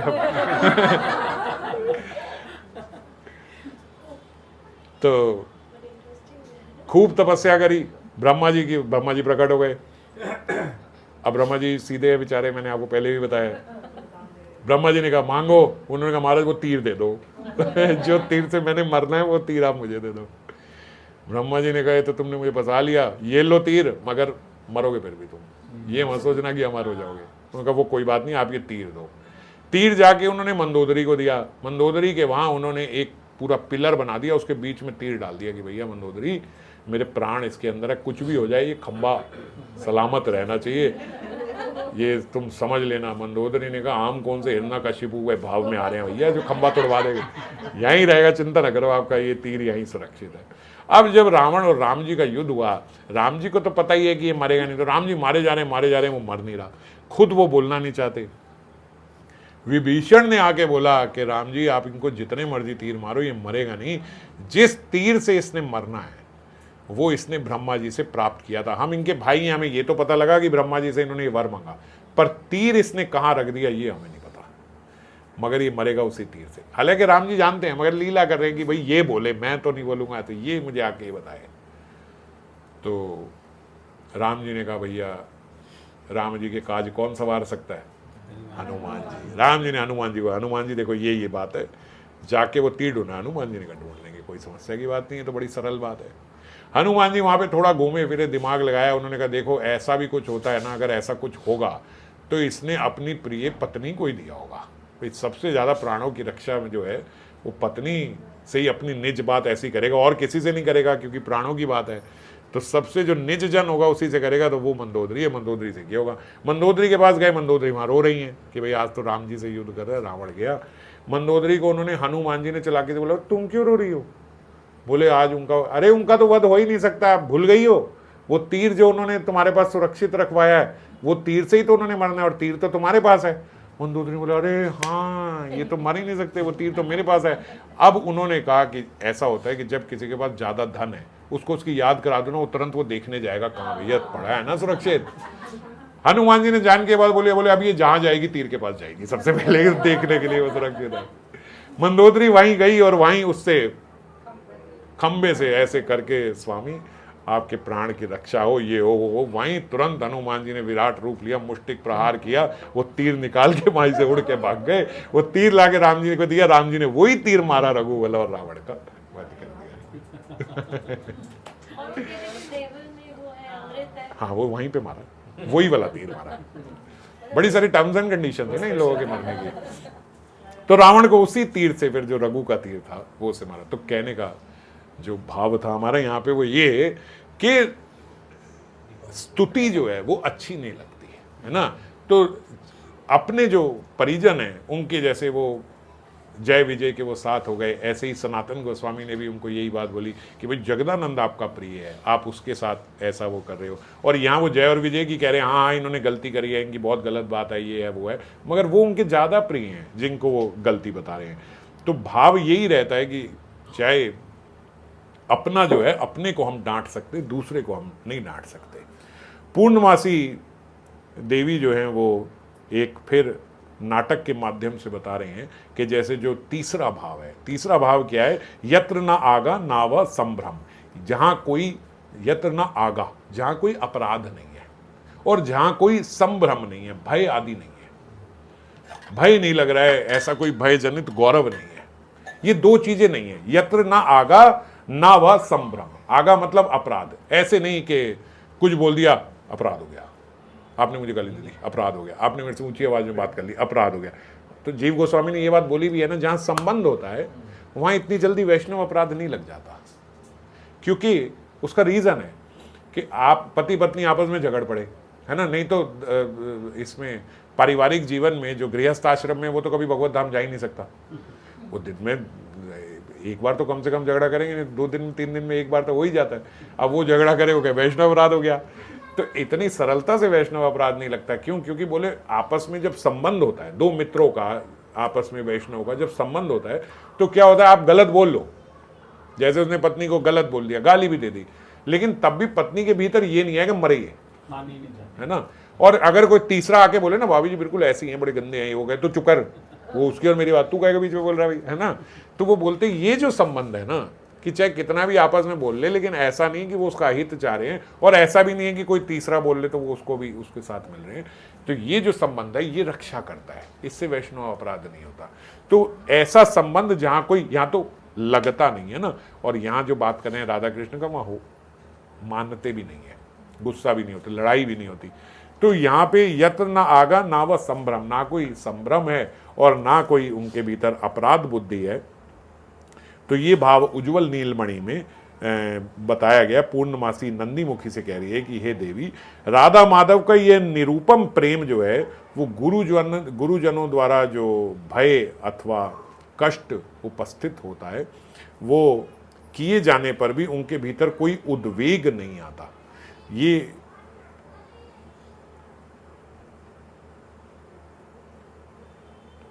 ये किस बात से बोल रहे हैं कि उनका अवच्छिन्न भाव है, और चाहे उनके जो गुरुजन आ गए वो उनको भय दिखा रहे हैं, जैसे राधा रानी को कितना भय दिखाया जाता है कि भाई ऐसा है ऐसा ऐसा है, मगर किसी भय आदि से वो रुकती नहीं है उनसे। ऐसा नहीं है कि वो उनके उपस्थित किए जाने पर कोई उद्वेग आ गया और वो उनसे नहीं मिलने जा रही हैं, ऐसा कर रहे।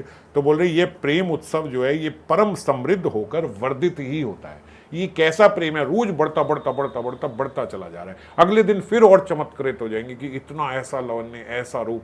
लावण्य क्या है? भाव की कांति है। वो भाव रोज बढ़ता जा रहा है, बढ़ता जा रहा है, बढ़ता जा रहा है, उनके भावों की वृद्धि होती जा रही है। स लावण्य चमत्कृत नव वयो रूपम च तन मोहनम। श्री राधा माधव के प्रेम उत्सव में क्या क्या नहीं है, यह बात तो उन्होंने बता दी, उल्लेख कर दी। अब क्या है वो ये बात बता रहे हैं, क्या है? सा लावण्य चमत्कृत नव वयो रूपम च तन मोहनम। परस्पर के लावण्य, नव वयस एवं रूप की चमत्कारिता, और परस्पर दोनों की आपस में म्यूचुअल जो है वो परम मोहनता। दोनों एक दूसरे पे कैसे मोहित हो रहे हैं। स्वप्न में भी श्री कृष्ण जो हैं वो उनकी मोहन मूर्ति के दर्शन करके उनकी मोहनता का वर्णन कर रहे हैं। ये यहाँ पे प्यार है, अगली बार ले लूँगा, बहुत लंबा हो गया। तो जैसे हमने पहले भी पढ़ी है कि वो कह रहे हैं किशोर वयस कत वैदग्धि ढाम मूर्ति मरकत अभिनव काम की, मतलब कैसे सुंदर है। मतलब कहने का तात्पर्य यहाँ पे है कि स्वप्न में भी वो उनके स्वरूप के ही दर्शन कर रहे हैं। स्वप्न में राधा रानी में भी ऐसा ही स्वप्न आ रहा है कि वो कृष्ण के स्वप्न देख रही हैं, कृष्ण के भीतर भी ऐसा ही। तो जागृत अवस्था में, सुषुप्ति अवस्था में और स्वप्न अवस्था में, तीनों में भी वो केवल एक दूसरे का ही चिंतन कर रहे हैं, एक दूसरे के रूप माधुरी, एक दूसरे के लावण्य को ही देख के चमत्कृत हो रहे हैं, और इनका भाव जो है वो सदा वृद्धि की ओर ही बढ़ता जा रहा है। तत् तत् केली कला विलास लहरी चातुर्य आश्चर्य बहु। ये श्री राधा माधव की सर्व आश्चर्यमय केली कला विलास लहरी का अनिर्वचनीय चातुर्य है। मतलब इनकी राधा माधव की जो एक दूसरे को आश्चर्यचकित कर देने वाली केली विलास है। अब इस बात को समझना, आखिरी पॉइंट है, ध्यान से समझो।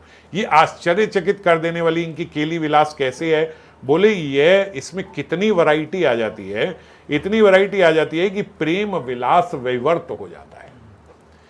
अब देखो हम बात कर रहे थे ना वैरायटी की, कि वैरायटी से चमत्कृत हो रहे हैं, तो कितनी वैरायटी आ गई कि अपूर्व परैक्य प्रकट हो जाता है। मतलब प्रेम विलास वैवर्त। प्रेम विलास वैवर्त क्या होता है कि दोनों एक दूसरे के, अब स्वप्न भी उसी के देख रहे हैं, जागृत अवस्था में भी उसी को देख रहे हैं, एक दूसरे को देख के हैरान भी हो रहे हैं, चमत्कृत भी हो रहे हैं। इतना मतलब उनको कैप्टिवेट कर दिया है, उनके माइंड को इतना कैप्टिवेट कर, हर वक्त एक ही चिंतन वैसे ही चलता जा रहा है। और जब देखते हैं तो देखते हैं जो चिंतन चल रहा था ये तो उससे भी कहीं ज़्यादा सुंदर मेरे सामने आ गया, कल फिर देखते हैं कल उससे ज़्यादा आ गया। इतना कैप्टिवेटिंग है कि उनको राधा रानी को इतना चिंतन करते करते करते करते ऐसे लगने लग जाता है कि मैं कृष्ण हूँ, और कृष्ण को चिंतन करते करते ऐसे लगने लग जाता है कि मैं राधा हूँ। इसको बोलते हैं प्रेम विलास वैवर्त। उल्टा हो गया, इन्वर्ट हो गया। वो राधा रानी सोच रही है मैं कृष्ण हूँ, कृष्ण सोच रहे हैं मैं राधा रानी हूँ। अब ऐसे विलास हो रहा है कि कृष्ण को लग रहा है कि मैं राधा रानी हूँ, राधा रानी को लग रहा है कि मैं कृष्ण हूँ। तो इसको इसीलिए प्रेम साथ में जोड़ा गया कि प्रेम के साथ ऐसा हो रहा है, प्रेम के कारण ऐसा हो रहा है, प्रेम विलास विवर्त है। मैं सोचा था प्रेम विलास विवर्त पे थोड़ा और बोलूँ, मगर इतना ही आज ज़्यादा हो गया ना, फिर बहुत ज़्यादा हो जाएगा जब इसके बारे में, तो अगली बार थोड़ी कभी आगे और चर्चा करेंगे। मगर अभी इसमें समझो, नासो रमण नाम रमणी दूहू मन मनोभाव पेशल जानी। ना मैं रमण ना वो रमणी, दोनों एक दूसरे में मतलब ऐसे मिल गए कि उनको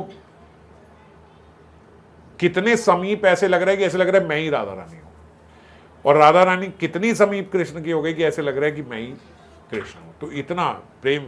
अब जब महाप्रभु से ये बात रामानंद राय संवाद में हमने सुनी है पहले, कि रामानंद राय संवाद में जब महाप्रभु बोले आगे कहे यार, आगे कहे यार, आगे कहे यार बोले जा रहे, और जब रामानंद राय में लास्ट में बोला कि प्रेम विवर्त विलास के बारे में फिर सुनो, महाप्रभु ने उनके मुंह पे हाथ रख दिया। भैया ये जग जीवों पे इतना सार्वजनिक तौर पे बोलने वाली बात नहीं है, ये बड़ी एक्सट्रीम एक्सटेसी है, इसको ऐसे सार्वजनिक नहीं बोला जाएगा। मैं समझ गया आपके बात, वाक्य में ये सर्वोपरि है। तो ये सर्वोपरि वहाँ पे, मगर ऐसा है ना, वहाँ किसी को भी सर्वोपरि नहीं बोला जाता। अब इस सर्वोपरि में भी इतने भाव होंगे कि वो इस भाव में भी रोज एक भाव ऐसा आएगा कि वो आश्चर्यचकित कर देगा।